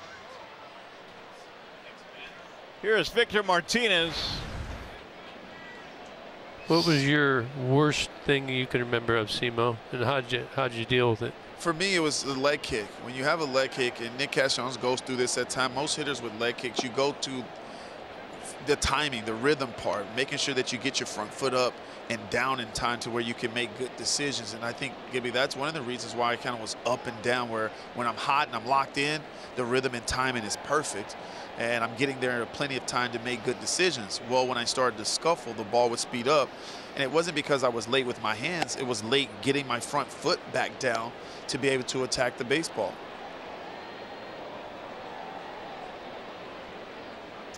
Long conversation now with Bull Durham. Well, you could tell he's working hard. He doesn't want that to be occasional. He wants to get back to Miggy. Victor tried to hold. He went around 2-1. And the same thing, guys, watching the gestures, watching the hand movement, they're just talking about getting extension. They're talking about getting through the baseball, catching it out front. And that's what Miggy was able to do in that last at bat. And he played big boy baseball again, hitting the ball out of the park. Rolled foul. 2-2 now on Victor Martinez. Cabrera's home run is 13th of the year, his 49th RBI of the year. Tigers back up by 2. Players do put a lot of pressure on themselves when things aren't going the way that they should be, and Miggy is no different than anybody else.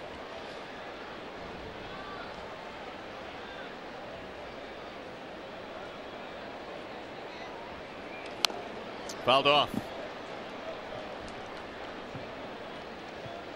Martinez in this game, a strikeout and a ground out. He fanned with the bases loaded in the first. He bounced out in the third. First at bat from the left side against the righty Peacock. Dallas Keuchel lasted just 3 innings tonight because of a elevated pitch count early in this game.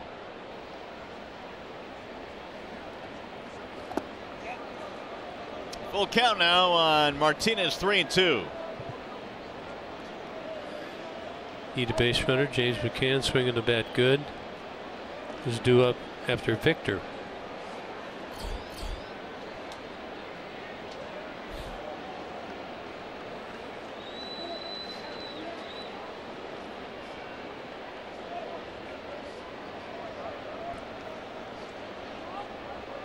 Here's the 3-2. Popped up shallow left field. Fisher on the charge, but it's going to be the third baseman Bregman who makes the play. And there are 2 gone. Well, the Tigers take on the Astros tomorrow at 6:10. The first 10,000 fans receive a free James McCann removable mask bobblehead. For tickets, go to tigers.com or call 866-66-TIGER. Looks like Peacock's a little sneaky with this fastball. Doesn't throw hard, but looks like that ball's getting on these Tiger hitters. The fastball catching a little deep. Well, he mentioned he punched out 8 Tigers in 4 1/3 in the start he made against Detroit back in May in Houston. Tigers lost 3 out of 4 in that series.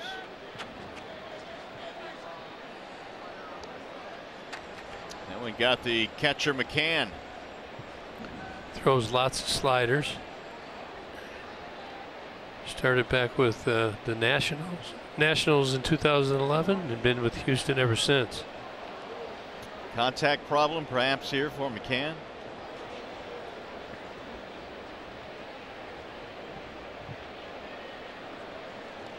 That's what it looks like. Glad I don't have to wear those, boy.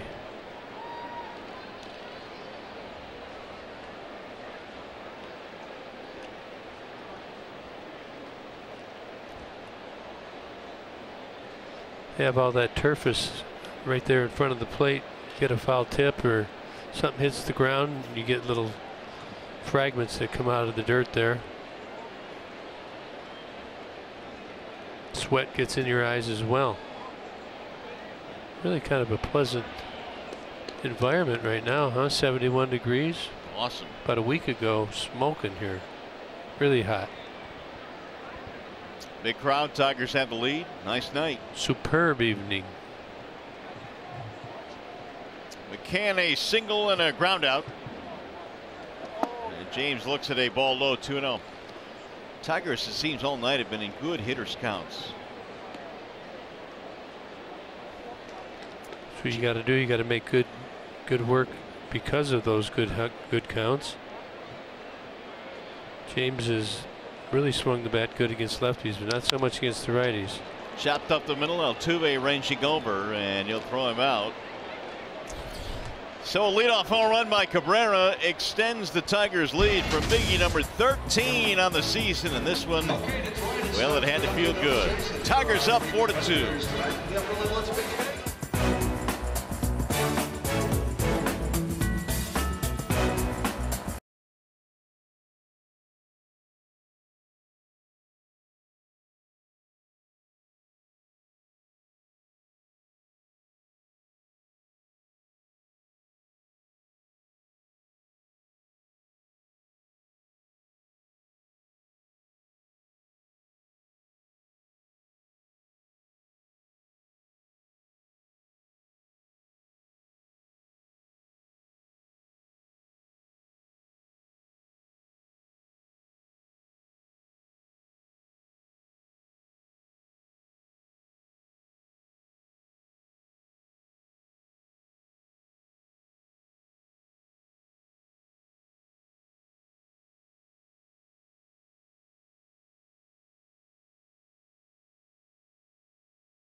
Got 4-2. Jordan Zimmerman still in there in the top of the 6th.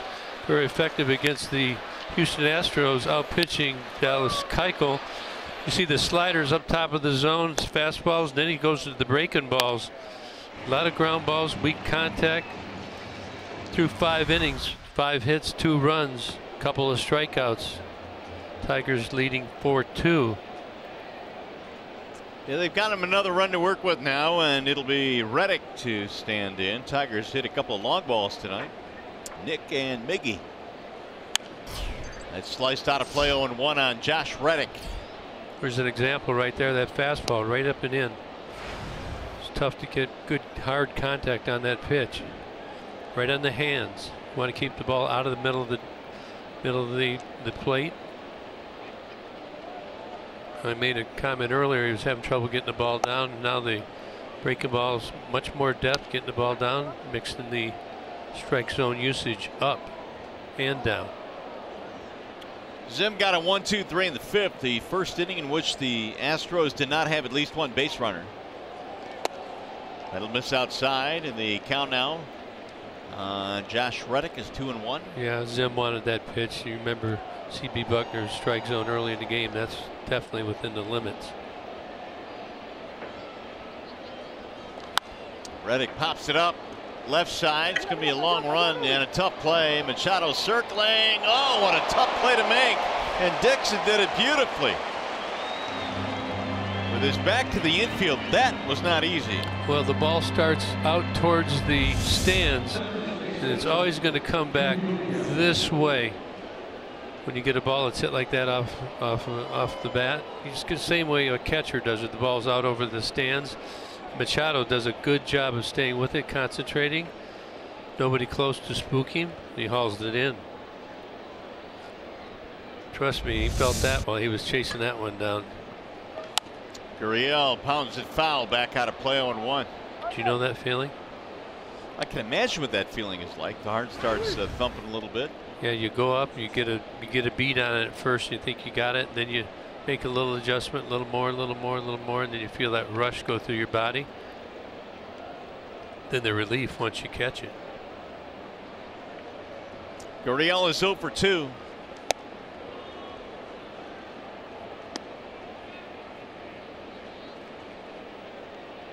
The key to pitching is making good pitches early in the count, and especially when you're behind. How about the old Astros uni there? They had some interesting ones, didn't they? Yeah. That and the White Sox. Remember the shorts, the softball unis? Yeah, those took the cake, to be sure. Ground ball left side. Castellanos gobbles it up, and Gurriel is out 2 away. Saw Nick out there once again, Gibby, early today, taking ground balls, trying to improve his defense. Matt Martin out there. Yep, actually did it twice. We saw him and Matt come out. Then it started to rain a little bit, and he doubled back later in the day and took a couple more. Trying to learn how to read those hops, when to come and get it, when to take the drop step, how to get around the ball, and then to get that arm up quickly and make that throw across the diamond accurately. Here's Gonzalez now with 2 outs. 4-2. Tigers have the lead in the 6th.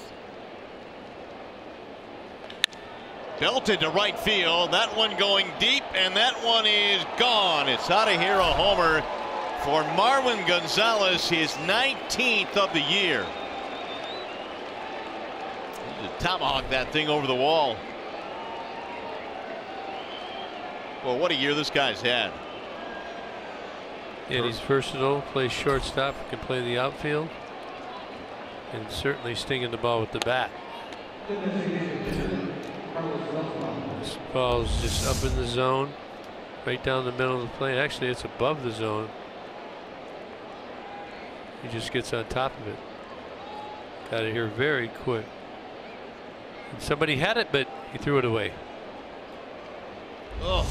It's almost like the one that Canseco had in off the head. Yeah.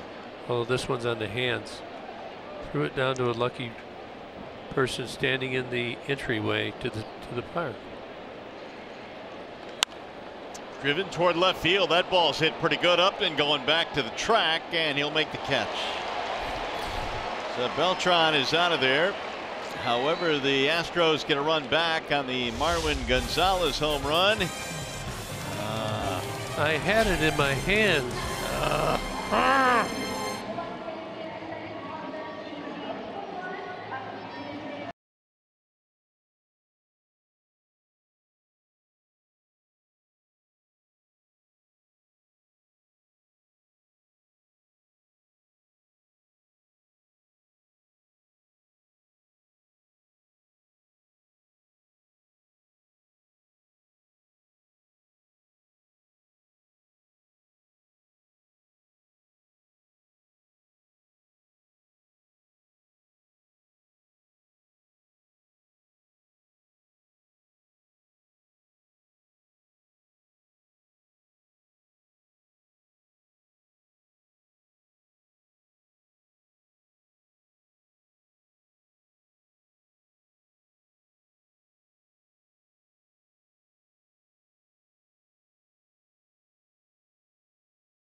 kids and parents want to bring your little Tiger closer to the game?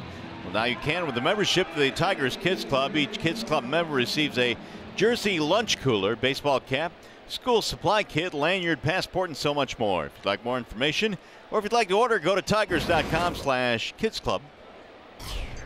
And now the Tigers will come to the plate here in the 6th inning. First one home is a strike call to Andrew Romine. Romine, then Machado, and then Kinsler. 8, 9, and 1 in Brad's lineup tonight.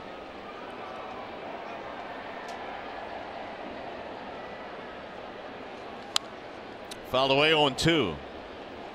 Romine getting another start in right field. He started a couple of times against lefty Danny Duffy of the Royals. He got the start against Keuchel tonight. And he just tried to slap that ball by Brigman down there at third base. And they have moved back in the full shift. And we've seen Romine bunt with 2 strikes before. Down he goes.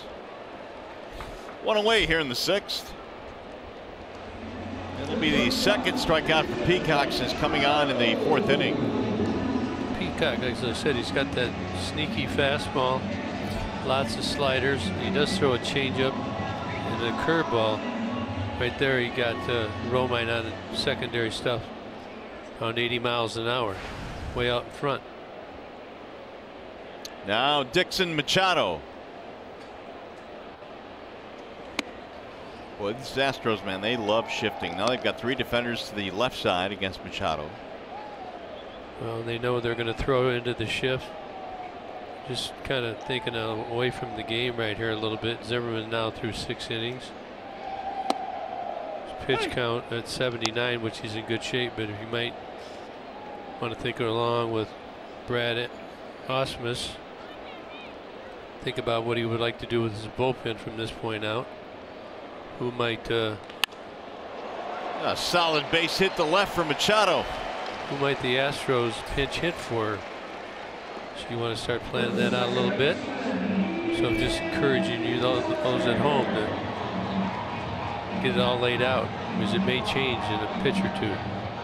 Tigers had the day off yesterday, which affected everybody in the bullpen. They got a chance to rest up yesterday.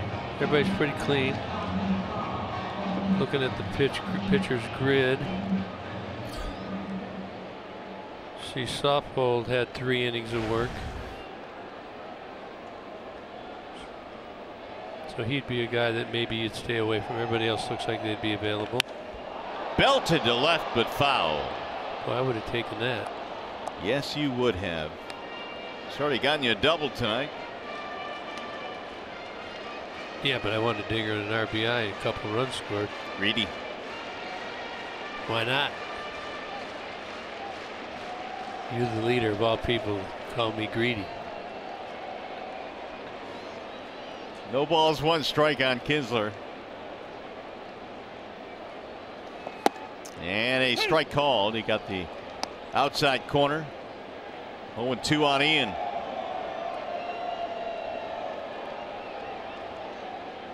Tigers have 8 hits, 6 for the visiting Astros, who came in with unbelievable offensive numbers this year, leading in so many different categories. Fouled away. Little slider right there.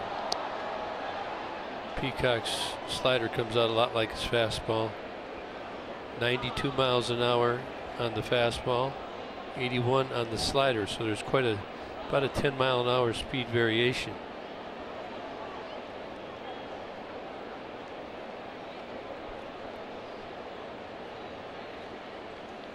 He went around, strike 3. Kinsler is out on another slider. Let's bring in Trevor.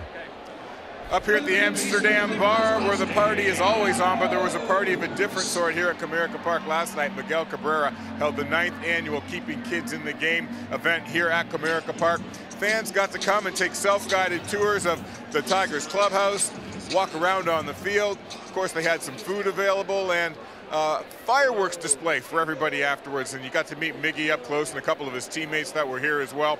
All part of Miggy's efforts to help secure some funds for youth baseball in the area and also some health for the young kids, some health care for young kids in this area as well, guys. So a very good cause for Miggy and these guys. Hit a home run here earlier. Obviously, that was a home run for he and his foundation last night. Kudos to Miggy. He's been doing that a while, hasn't he? He has, 10 years or so.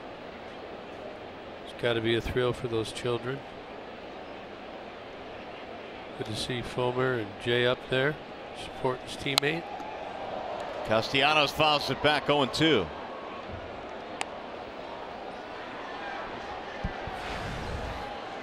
Yeah, it's been a big night for Nick. Single, 3-run homer. Do it again. 2-run this time. That home run came against Keuchel, who gave up 3 runs in 3 innings, but it was in trouble all night. Pitch count got up and they lifted him early. The 0-2 is outside.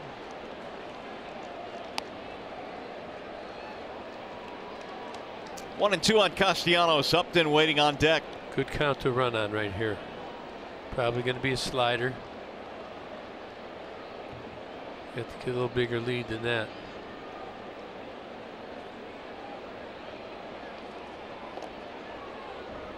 They were thinking the same thing. Yeah, like you get off a little further right there, even if you're not going, maybe get Casty another fastball. Put that thought in their head.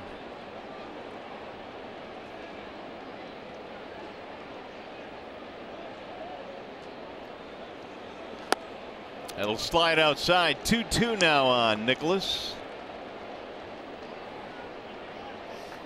2-2, good count as well.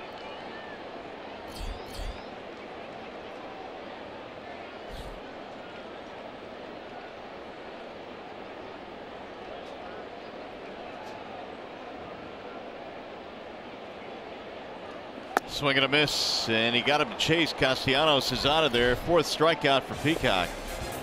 6 in the books here at the ballpark.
T-Mobile, some tough news out of Arizona. Robbie Ray, the former Tiger, was hit in the head tonight by a line drive.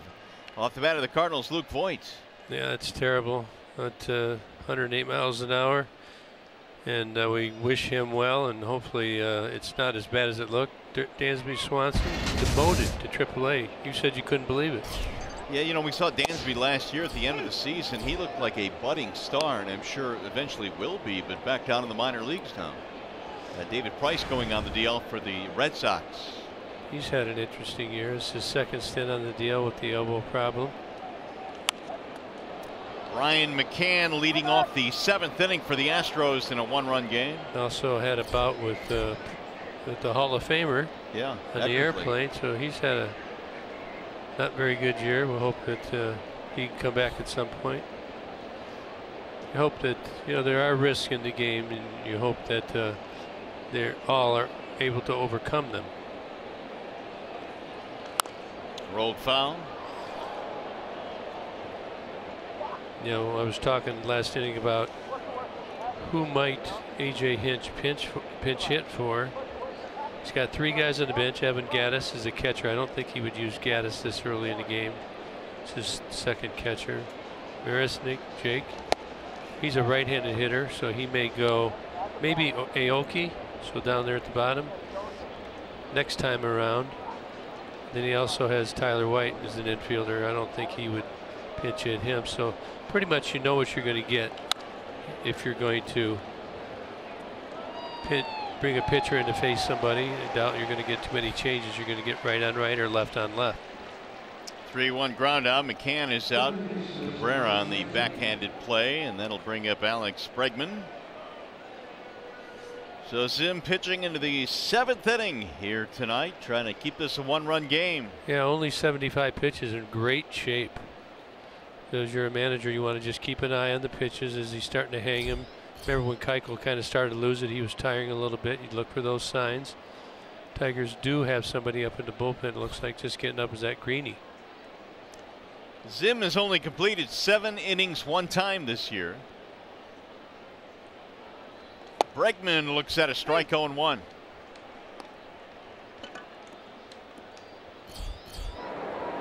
Stump and Green.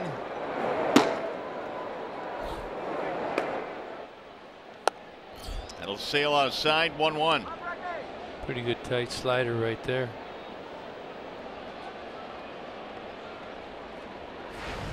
Jordan gave up a run in the first, 1 in the third, and the home run solo shot in the 6th. Ground ball to third, right at Castellanos. 2 away. We check in again with Trevor. Well, Mario, David Barish of Dearborn Heights is here with his son Nick tonight, and you're all over the place missing that home run ball that was in your hands. Why did you not make the grab? Oh my, it was lightning fast. And I mean, when that hit the palm of my hand, I tried to take the pressure off and scoop it with my other, and it slipped right out. Oh my, that thing came so fast that everybody was just trying to get up to be able to grab it. And then luckily I was the one that got up first. Sting a little? No, it stung a little bit. Yeah, it did. It stung a little. Nick, what did you think of the miss? I was just like, oh my God, he didn't catch it. He was so close, but we got the ball at the end. So that was the most amazing thing I've seen at a baseball game. So it's just so cool that we could be here and try to make that catch.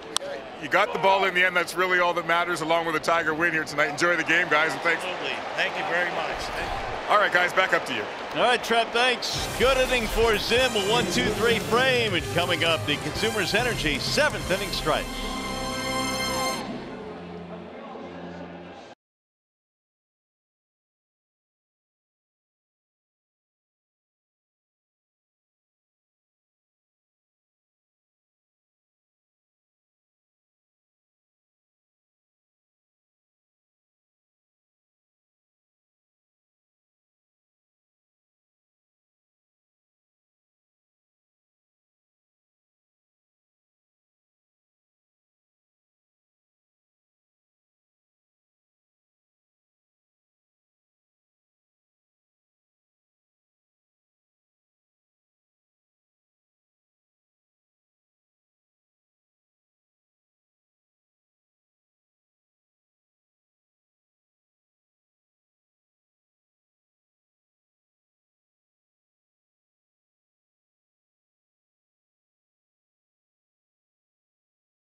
gains. J-Up has the Bernstein advantage. Here you see some Tiger games. Most doubles in the American League this month. J-Up on top. 11, Whit Merrifield, who we just got rid of, and Altuve with 10. So J-Up, let's get another. It'll be Upton, then Cabrera and Matuk here in the Tigers' 7th. Brad Peacock still out there. He has thrown 45 pitches, and he goes to work. A strike called on Upton. It's been pretty efficient. That's what, 4 innings, 3 innings. Starting his 4th. Yep.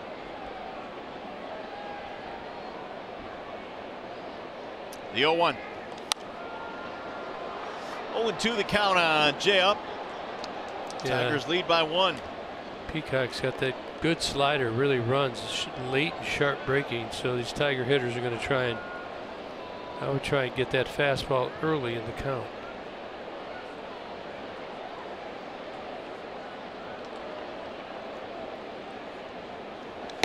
Ball high.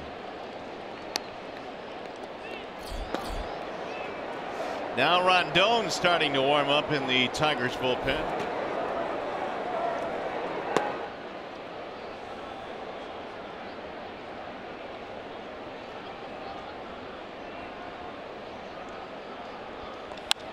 Line to right field. Aoki going back.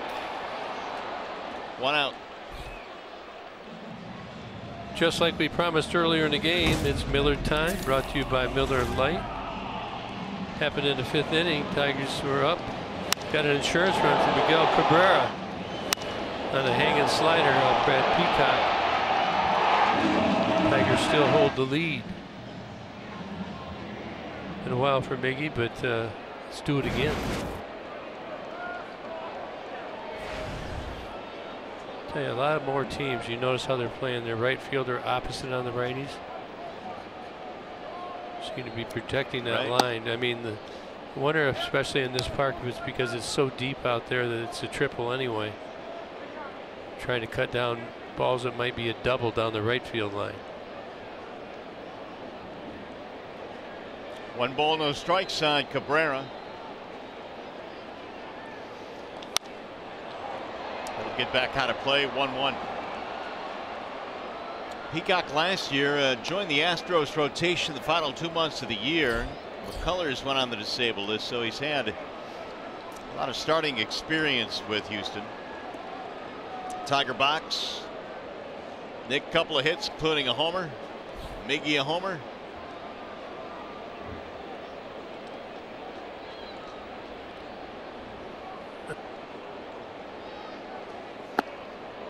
Low and away, 2-1. Well, I tell you, if Miggy could just get another knock here, double, hit a ball solid, go a long way for getting him back on track.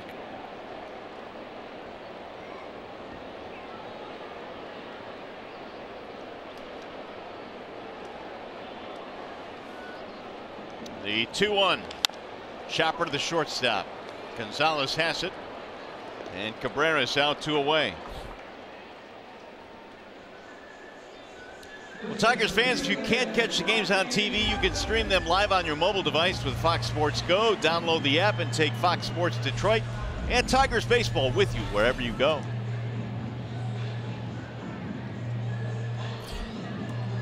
Here's Mikey Matuk. What a job tonight by Zim. His pitch count's been in great shape all night long. Think he's done? I don't know. What's he at? He was at about 80 pitches. Yeah. Took a walk, 0 for 2 otherwise. A couple of ground balls. Ball 1. Get Mikey on and have him steal a base. Astros would not be able to play that shift. Although Matuk is being shifted like everybody else. Lone first baseman on the right side of the diamond.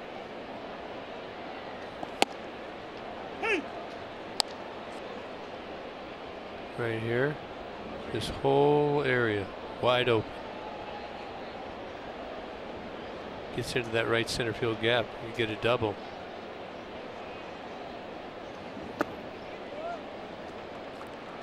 Aoki playing over in that right field corner again. He wants to get all the way to the line. They're leaving all this to go.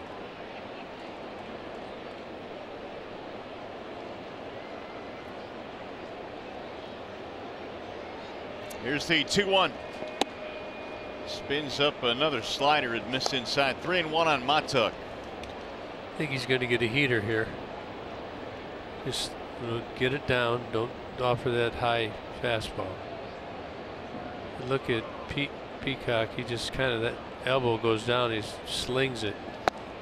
And ball 4. He walked him. Another walk from Mikey, his second of the night. Keep the inning going for Martinez.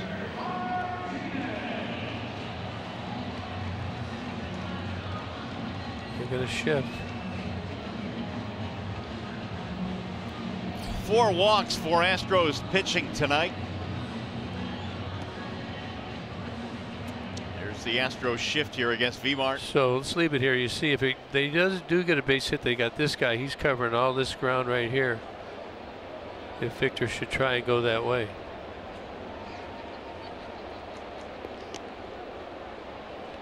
Now you notice that Peacock, every time he's throwing a quick throw, he's throwing it from almost his stand still while he's taking the signs position. It's not as quick when he comes to a stretch, when he comes to a set. So right there is when it's quickest, when he starts to come up. There you go. So you know that once he becomes set, you know you can take a little bit more. Want to watch that front hip. Watch this part here when it comes that way. Come on, turn off.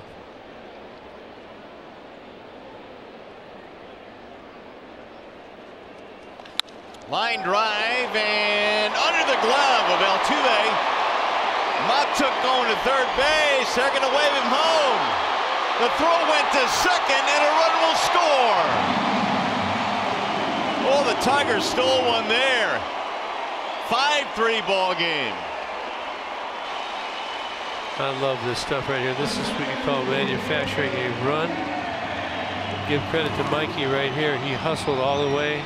Didn't anticipate stopping at third. Gives Dave Clark a chance to watch him all the way. He sees what happens now. He's just going to motor. He sets himself up. A lot of guys slow down and don't give themselves a chance on that angle there. Dave Clark sees the ball go to second base and sends Mikey late. Tigers steal a run right there, a 2-out run. Big run.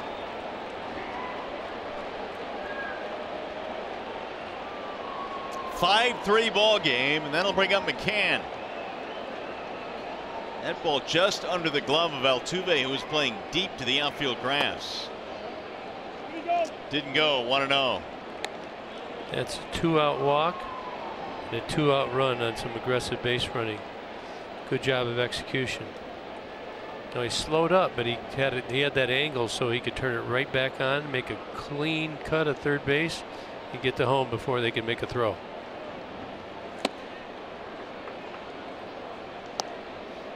There's another 1-0 get me over. Breaking ball.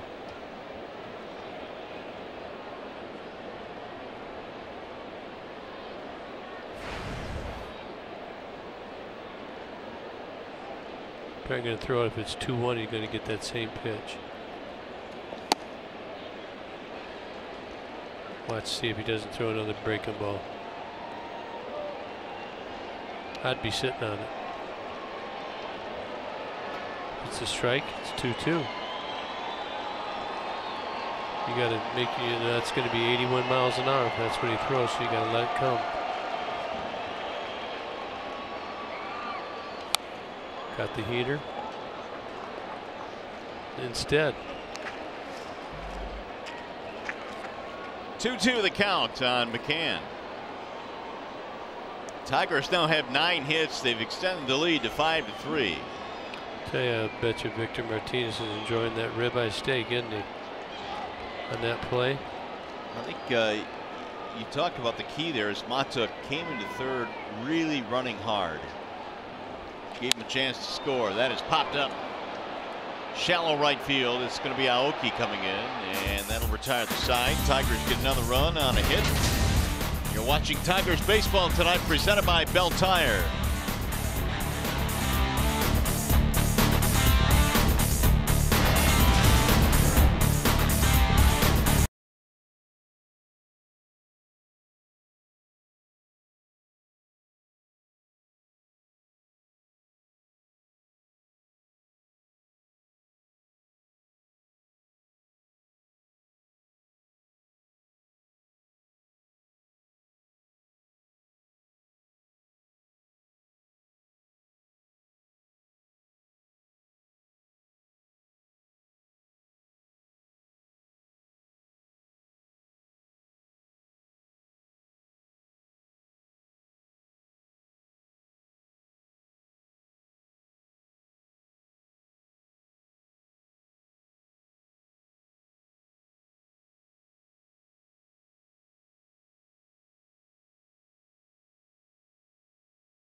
Game summary. Nick Castellanos with the 3-run shot in the second inning puts the Tigers to a 3-1 lead. Then Mickey adds a solo in the 5th. It's struggling as of late, but it felt good. A hanging slider, got it out front, just over the wall. And Marwin Gonzalez in the 5th also with the solo shot. And the Tigers tack on another run here in the bottom of the 7th and lead 5-3. Top of the 8th. We got the Astros. We got a new pitcher. We had a wall side windows pitching change. Bruce Rondon. See this season, it's been an up and down season. Kid's got a lot of ability. 5 earned runs in his last 2 outings, but gets that slider over, and this is a golden opportunity for him to get a hold. He seems to not excel in the less strenuous, I guess, situations, but here he's in a good one here. 5-3 up against the Astros in the top of the 8th. Let's see how he does. Derek Fisher and then Jose Altuve and Josh Reddick. He will have to deal with the top of the lineup. Rondon with the 0-1. Ground ball back up the middle into center field. Base hit. Took a 98-mile-an-hour fastball, drilled it to center. Well, I hate to even show this, but we talk about up and down season for Bruce Rondon Wednesday. Gave up a couple hits, and now did this intentional or not, but the Tigers had hit many Royals over the last couple series, so tempers flared. Nothing happened, no punches thrown. I think Rondon did get ejected from the game, but here he's in with the leadoff single, and they'll have to buckle down here against a tough Altuve. Double and a triple tonight for Altuve, who is bouncing out of the box on that Rondon slider. Derek Fisher with the leadoff single, and he will run.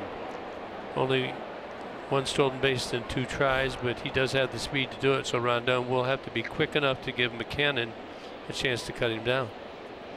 Davinsky warming up in the bullpen for Houston. Swing and a miss, and Altuve now behind 0-2.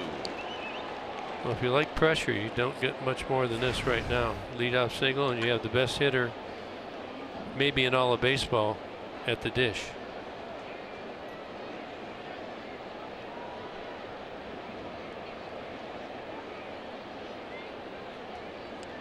Here's the 0-2. Line drive to left field, sinking. Upton plays it on 1 hop, an 0-2 base hit for Altuve.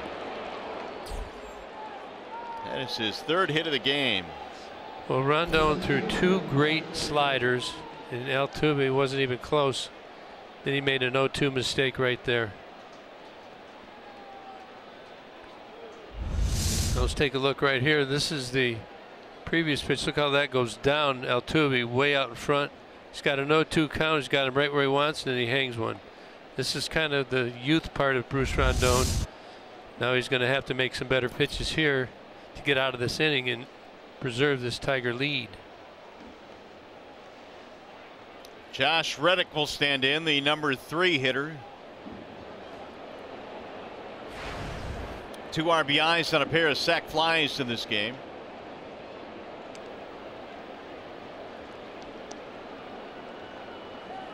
And Reddick takes ball 1. Heater at 96, missing high and away. Daniel Stump warming up in the Tigers pen again. Altuve now has 19 3-hit games this year.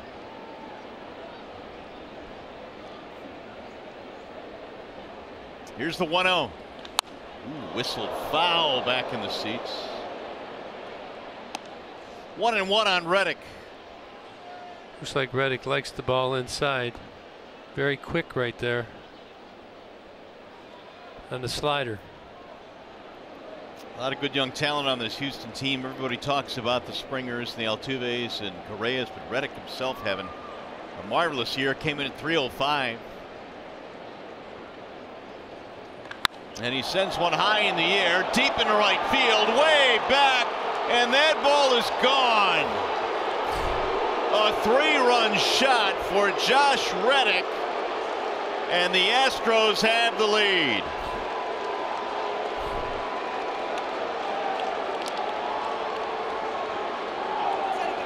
Single homer.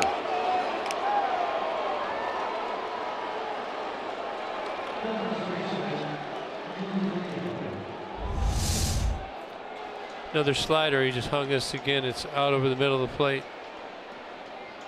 You're facing good teams like the Astros. It's not going to play. Tigers now down by a run. Oh, the 0-2 slider to Altuve, and then that one was on a tee for Reddick. Houston with his first lead of the night.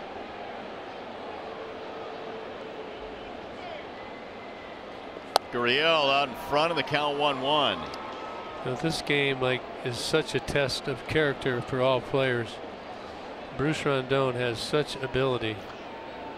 He's got to find a way to get out of this inning, leave it as a 6-5 game. Hopefully the Tigers can bail him out and he can learn from this game tonight. Well, Brad came right back to him in a high leverage situation, guarding a 2-run lead in the 8th inning, and 3 straight hits, including a home run.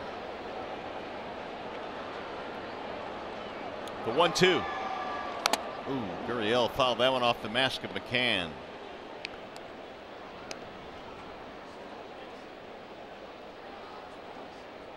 So it spoils an otherwise good night for Zim, who went 7 strong in this game. Reddick, 5 RBI in this game, having a heck of a night. And Sale inside, 2-2.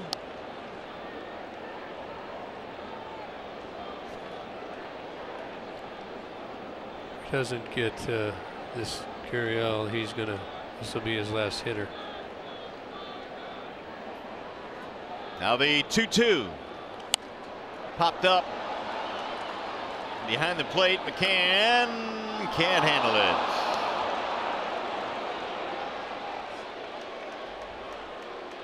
Did he not see it initially? Yeah, it looks like he just got a late start on it, never had a good beat on it, picked it up late. See him looking up. He actually turned the opposite way. Now that ball's going down range and just doesn't get his glove turned around, unable to make the catch. See the frustration on James McCann's face right there. Another foul back out of play. Gurriel is 0 for 3, fly ball, 2 ground balls. Still nobody out. And a happy Tiger fan.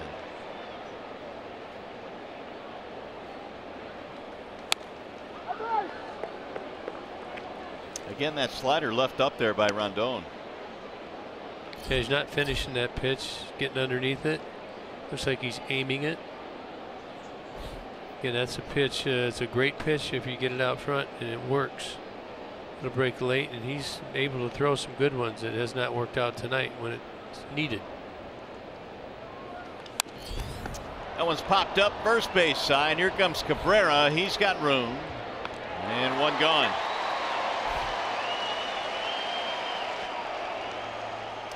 Fans, RBI Baseball 2017 is out now for Xbox One, PS4, iOS, and Android. Enjoy fast-paced pick-up-and-play MLB action, packed with all your favorite MLB teams, players, ballparks, and more.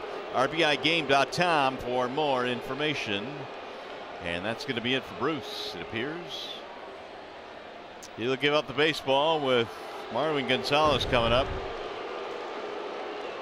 It'll be a wall-side windows pitching change. Josh Reddick drives a slider into the seats and gives the Astros the lead.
Sports Detroit is brought to you by Comerica Bank, a part of Detroit and the community since 1849.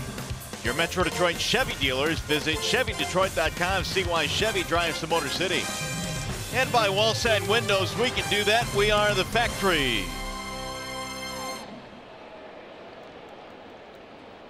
Well, it's been a frustrating night for the fans and for the Tigers tonight. Bruce Rondon giving up a 3-run shot to Josh Reddick. And now Daniel Stump will come in to face Marwin Gonzalez. Well, the next three guys not as good against left-handed pitching, so doing the right thing, bringing in Stump. Fastball, slider, change. These are the numbers on this month. 0.84 ERA in 13 games. Whip a little over 1. And Gonzalez takes inside, 2-0. Stump replaces Rondon, who replaced the starter Zimmerman. Jordan went 7 and got the Astros in order in the 7th inning before giving way to the bullpen. Here's the 2-0. Ground ball to third, easy hop there. Castellanos throws him out, and there are 2 gone. No, it's disappointing. Tigers trail 6-5. Got to get this last out. Get a run against the Astros, get it tied up. Here's Carlos Beltran. Each ball club now with 9 hits. Beltran only hitting 190 against left-handed pitchers this year. Does have a double and a single tonight. Each team with 2 home runs, Castellanos and Cabrera for the Tigers, and Gonzalez and Reddick for the Astros.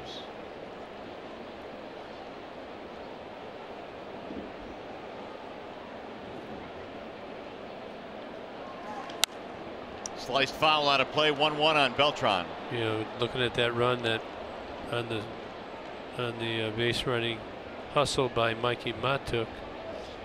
Big run right there. You think going into the 8th inning, now you're only down by 1 run because of the 3-run homer. That's a lot different than 2 with 6 outs to go. 2-1.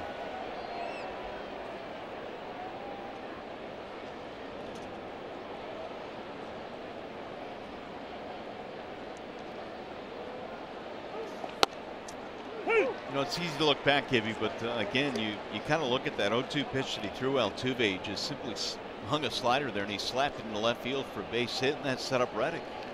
Yeah, of all the guys to hang one on, I mean, he threw 2 great ones. You know, the thought process is, I'm going to throw another one, the one I just threw, but he just didn't get it out front. Did he go? Yes, he went around, and that's it for the Astros. Beltran strikes out. Big inning, though. 3-run shot by Reddick gives the Astros the lead.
Host the Houston Astros at 1:10 p.m.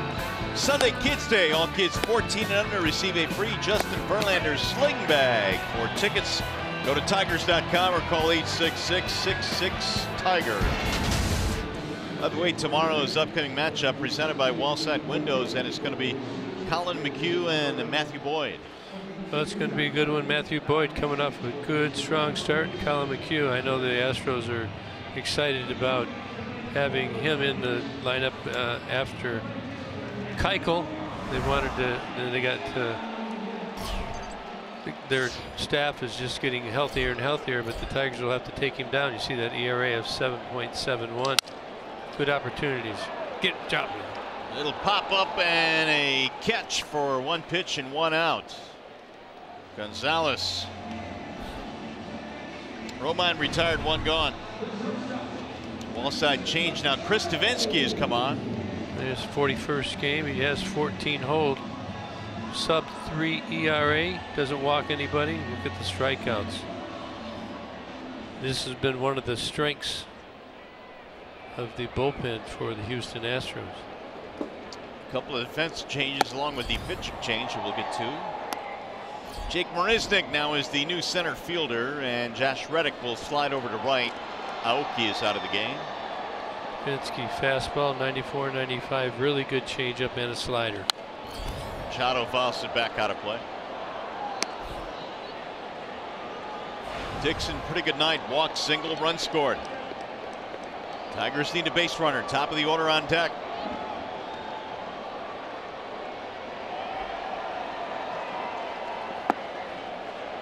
Davinsky has been a guy that has worked a lot for the Astros. He leads all major league relievers in innings pitched. He struck out 78 this year. It'll dive low, and now Machado is ahead of the count, 3-1.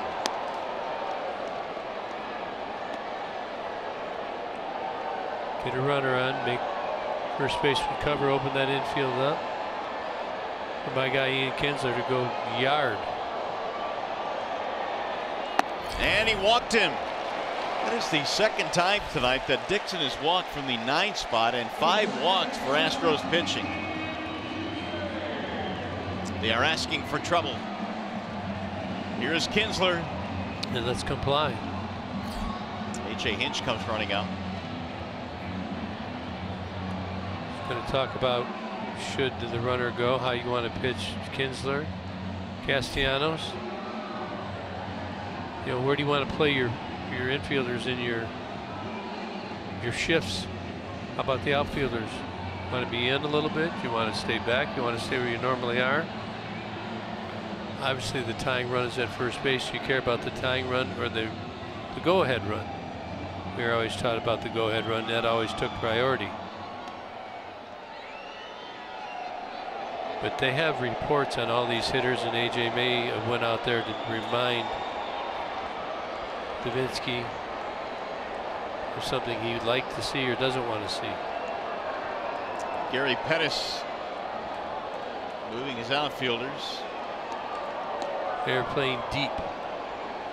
However, not in left. Center fielder Marisnik is deep, and so is Reddick. Kinsler is 1 for 4 with a double and a run scored.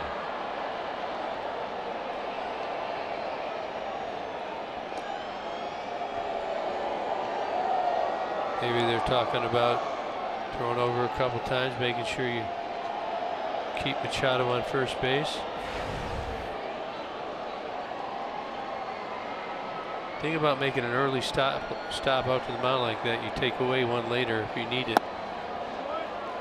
Say he gets another guy on. Don't have that luxury of going out and talking about the bunt play. However, the Tigers probably would not be bunting.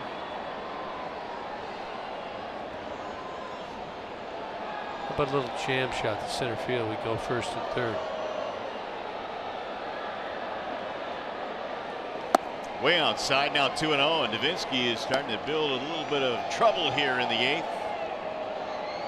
He was an all-star this year, first all-star appearance, and pitched a perfect 8th inning with a strikeout. Ian got himself in a 2-0 count. Meanwhile, Machado continues to draw interest.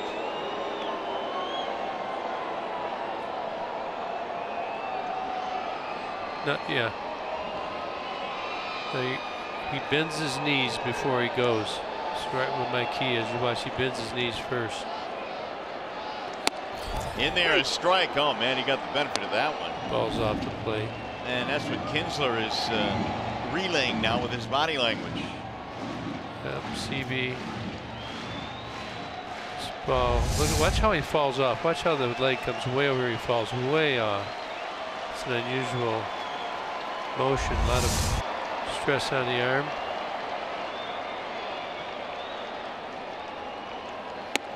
High, ball 3. Castellanos on deck. Brad's got to be thinking right now, do I send him 3-1? Probably not, but how about 3-2?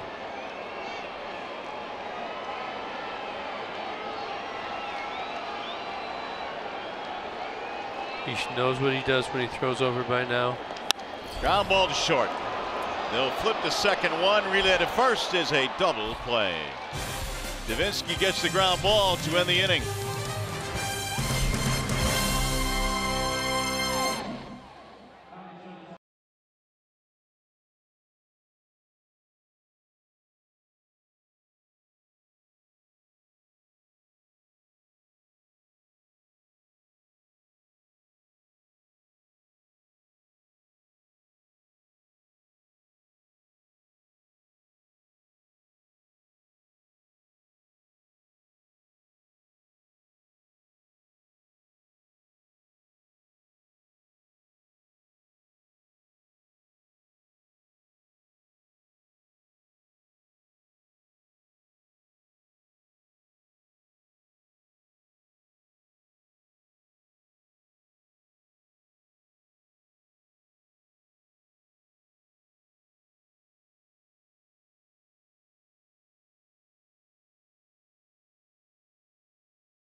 And certainly a topic of conversation during our post-game coverage will be not just what Bruce Rondon gave up, but why Bruce Rondon in the first place. Well, first of all, Bruce Rondon came in and he did throw 98, 99 mile per hour with his fastball, guys. To Josh Reddick, he hung a breaking ball and he played a big boy baseball and went way back to right field. Just didn't make the pitch. We'll get into the other stuff on the post-game show. Stick around.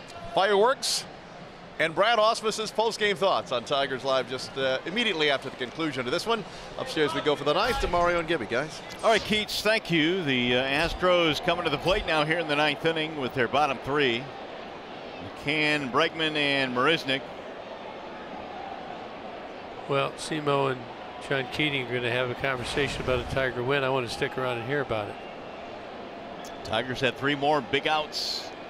And right now the mission for Stump is to keep this a 1-run game as McCann fouls it back. Stump came on, got a couple of outs in the 8th. And now a fresh inning in the 9th. McCann is 0 for 3. Stump can go multiple innings. He went with a couple, 2-3 innings in his last time out. I was on the 24th.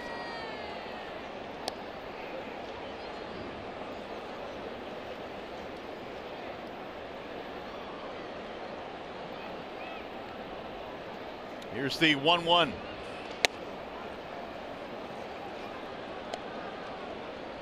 Throws pretty firm, does Mr. Stump. 95 mile an hour, up 2. The slider's pretty nasty. Changeup would be more to right-hand hitters. Pretty much fastball, slider to the lefties. Slider right there, 2-2.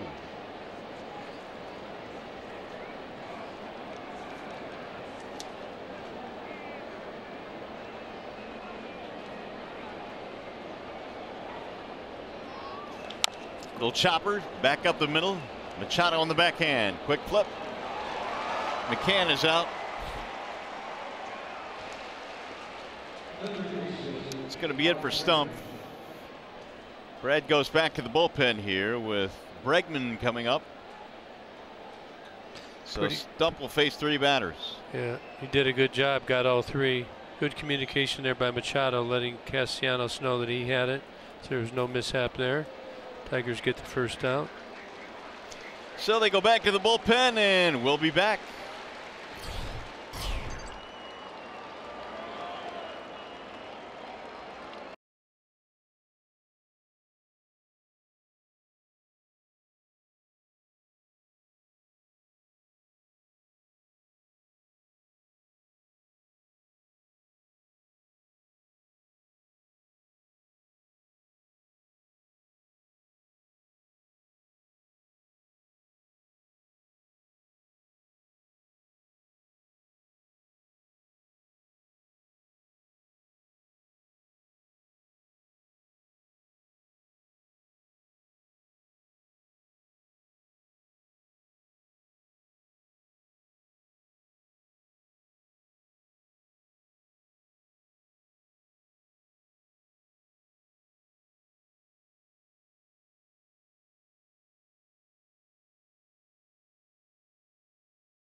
On Sunday, faced 3 batters, 3 strikeouts. Electric stuff. Tied for 4th in the American League with 48 appearances. Has allowed only 6 of 37 runners he's inherited to score this season. Nobody on base that's keep him off. It just shows you the ability and the stuff that he's got. Our call Sam call of the game, and now Shane Green coming in here in the 9th inning. He's the guy you see a lot of scouts in the stands, and stopped by a few and been asked about Greeny. Grounded toward third, fair ball. And Castellanos throws out Bregman, 1 pitch, and there are 2 gone now. The ball just ate him up. The sinker down and in. Ate Bregman up. We'll bring up Marisnik, who gets his first at bat of the game after coming in as a defensive replacement. There's the closer for the Astros, Ken Giles. He throws hard. Yes, he does.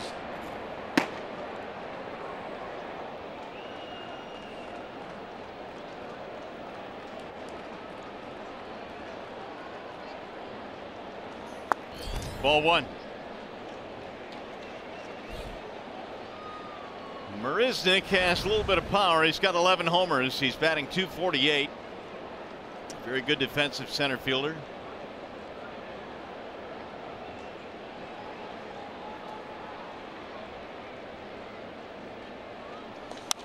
Popped him up. Right side as Kinsler goes back, and that is going to be a 1-2-3 inning. Tigers have 1 more shot. They're going to have Castellanos, they're going to have Upton, and then Miguel Cabrera down by a run.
Run to tie 2-1. 6-5 is our score in favor of the Astros.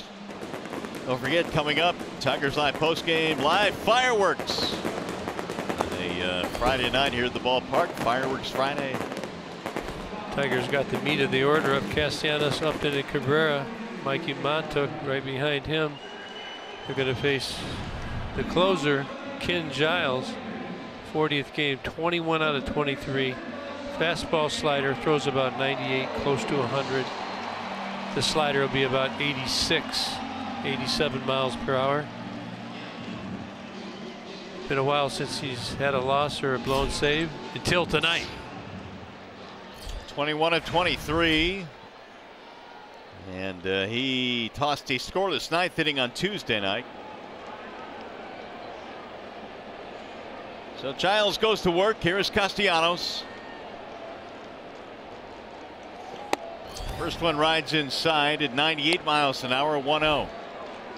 You're going to get the express, and they're still shifting now. That's the thing you got to wonder. Why would they play him to pull on the ground when he's throwing 98? I think that their philosophy is 98's going the other way. That's why it makes no sense to me. Stay Ball tuned. two. Hopefully Nick shoots it over there to the right side with only the first baseman covering.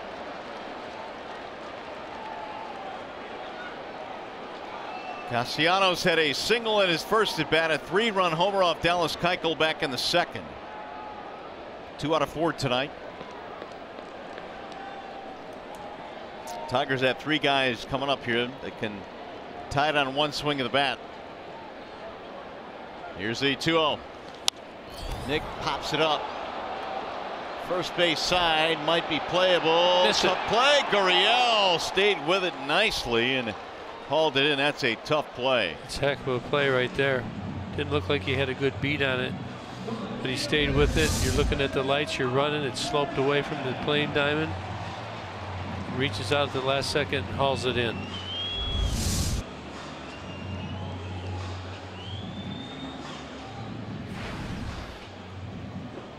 Here is Upton with 1 gone. J-up double walk. He is 1 for 3 tonight. Hit a ball pretty good in his last at bat, but lined out to right field. Swing and a miss. Ooh, triple digits. 100 miles an hour.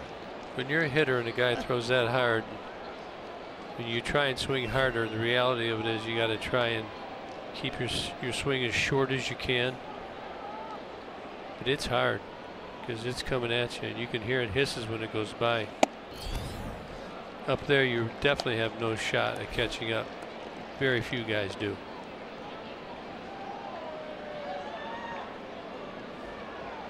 Cabrera waiting on deck. 1 ball, 1 strike.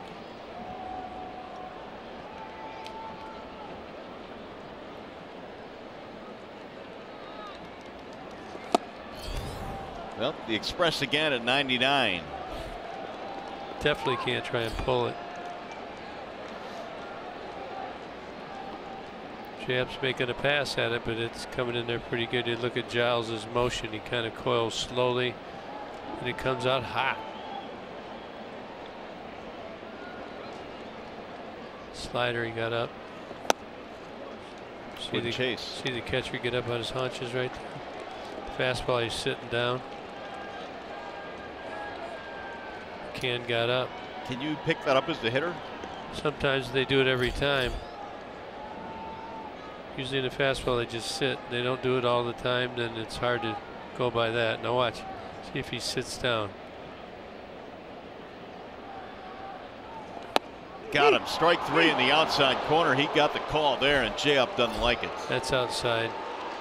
It's a bad break right there. 2 up, 2 down. Nothing you can do with this. This is nasty. Just threw you 98. That's a nasty slider. It's 4 inches off the plate. And the pitcher gets the call. So you can just sit down or plead your piece with CB, but J-up knows that. He's been involved in that several times in his career. So here's Cabrera now, the last chance for the Tigers. He homered in the 5th.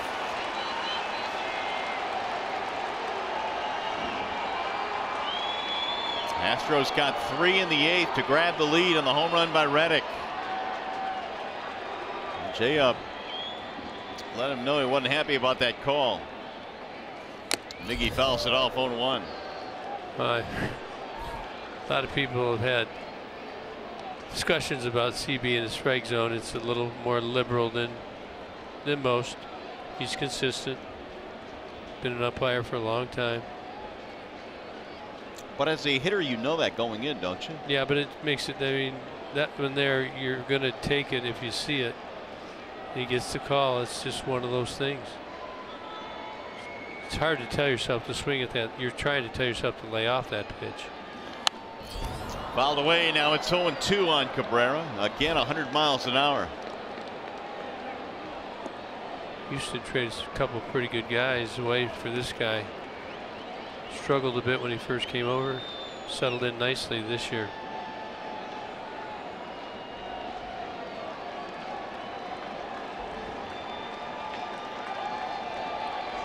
Oh, 2 on Miguel. Swing and a miss to strike him out, and the Astros nail down a win. Final score is 6-5 Houston. Now we send you to the Coliseum Studios. John Keating standing by with Tigers Live postgame. All right, Mario, thank you. That's what good teams do. They win games like this. The Astros did that tonight, coming back against Bruce Rondon, who came out of the Tigers bullpen in relief of Jordan Zimmerman, who's deserved a better fate tonight. Solid start for Zim.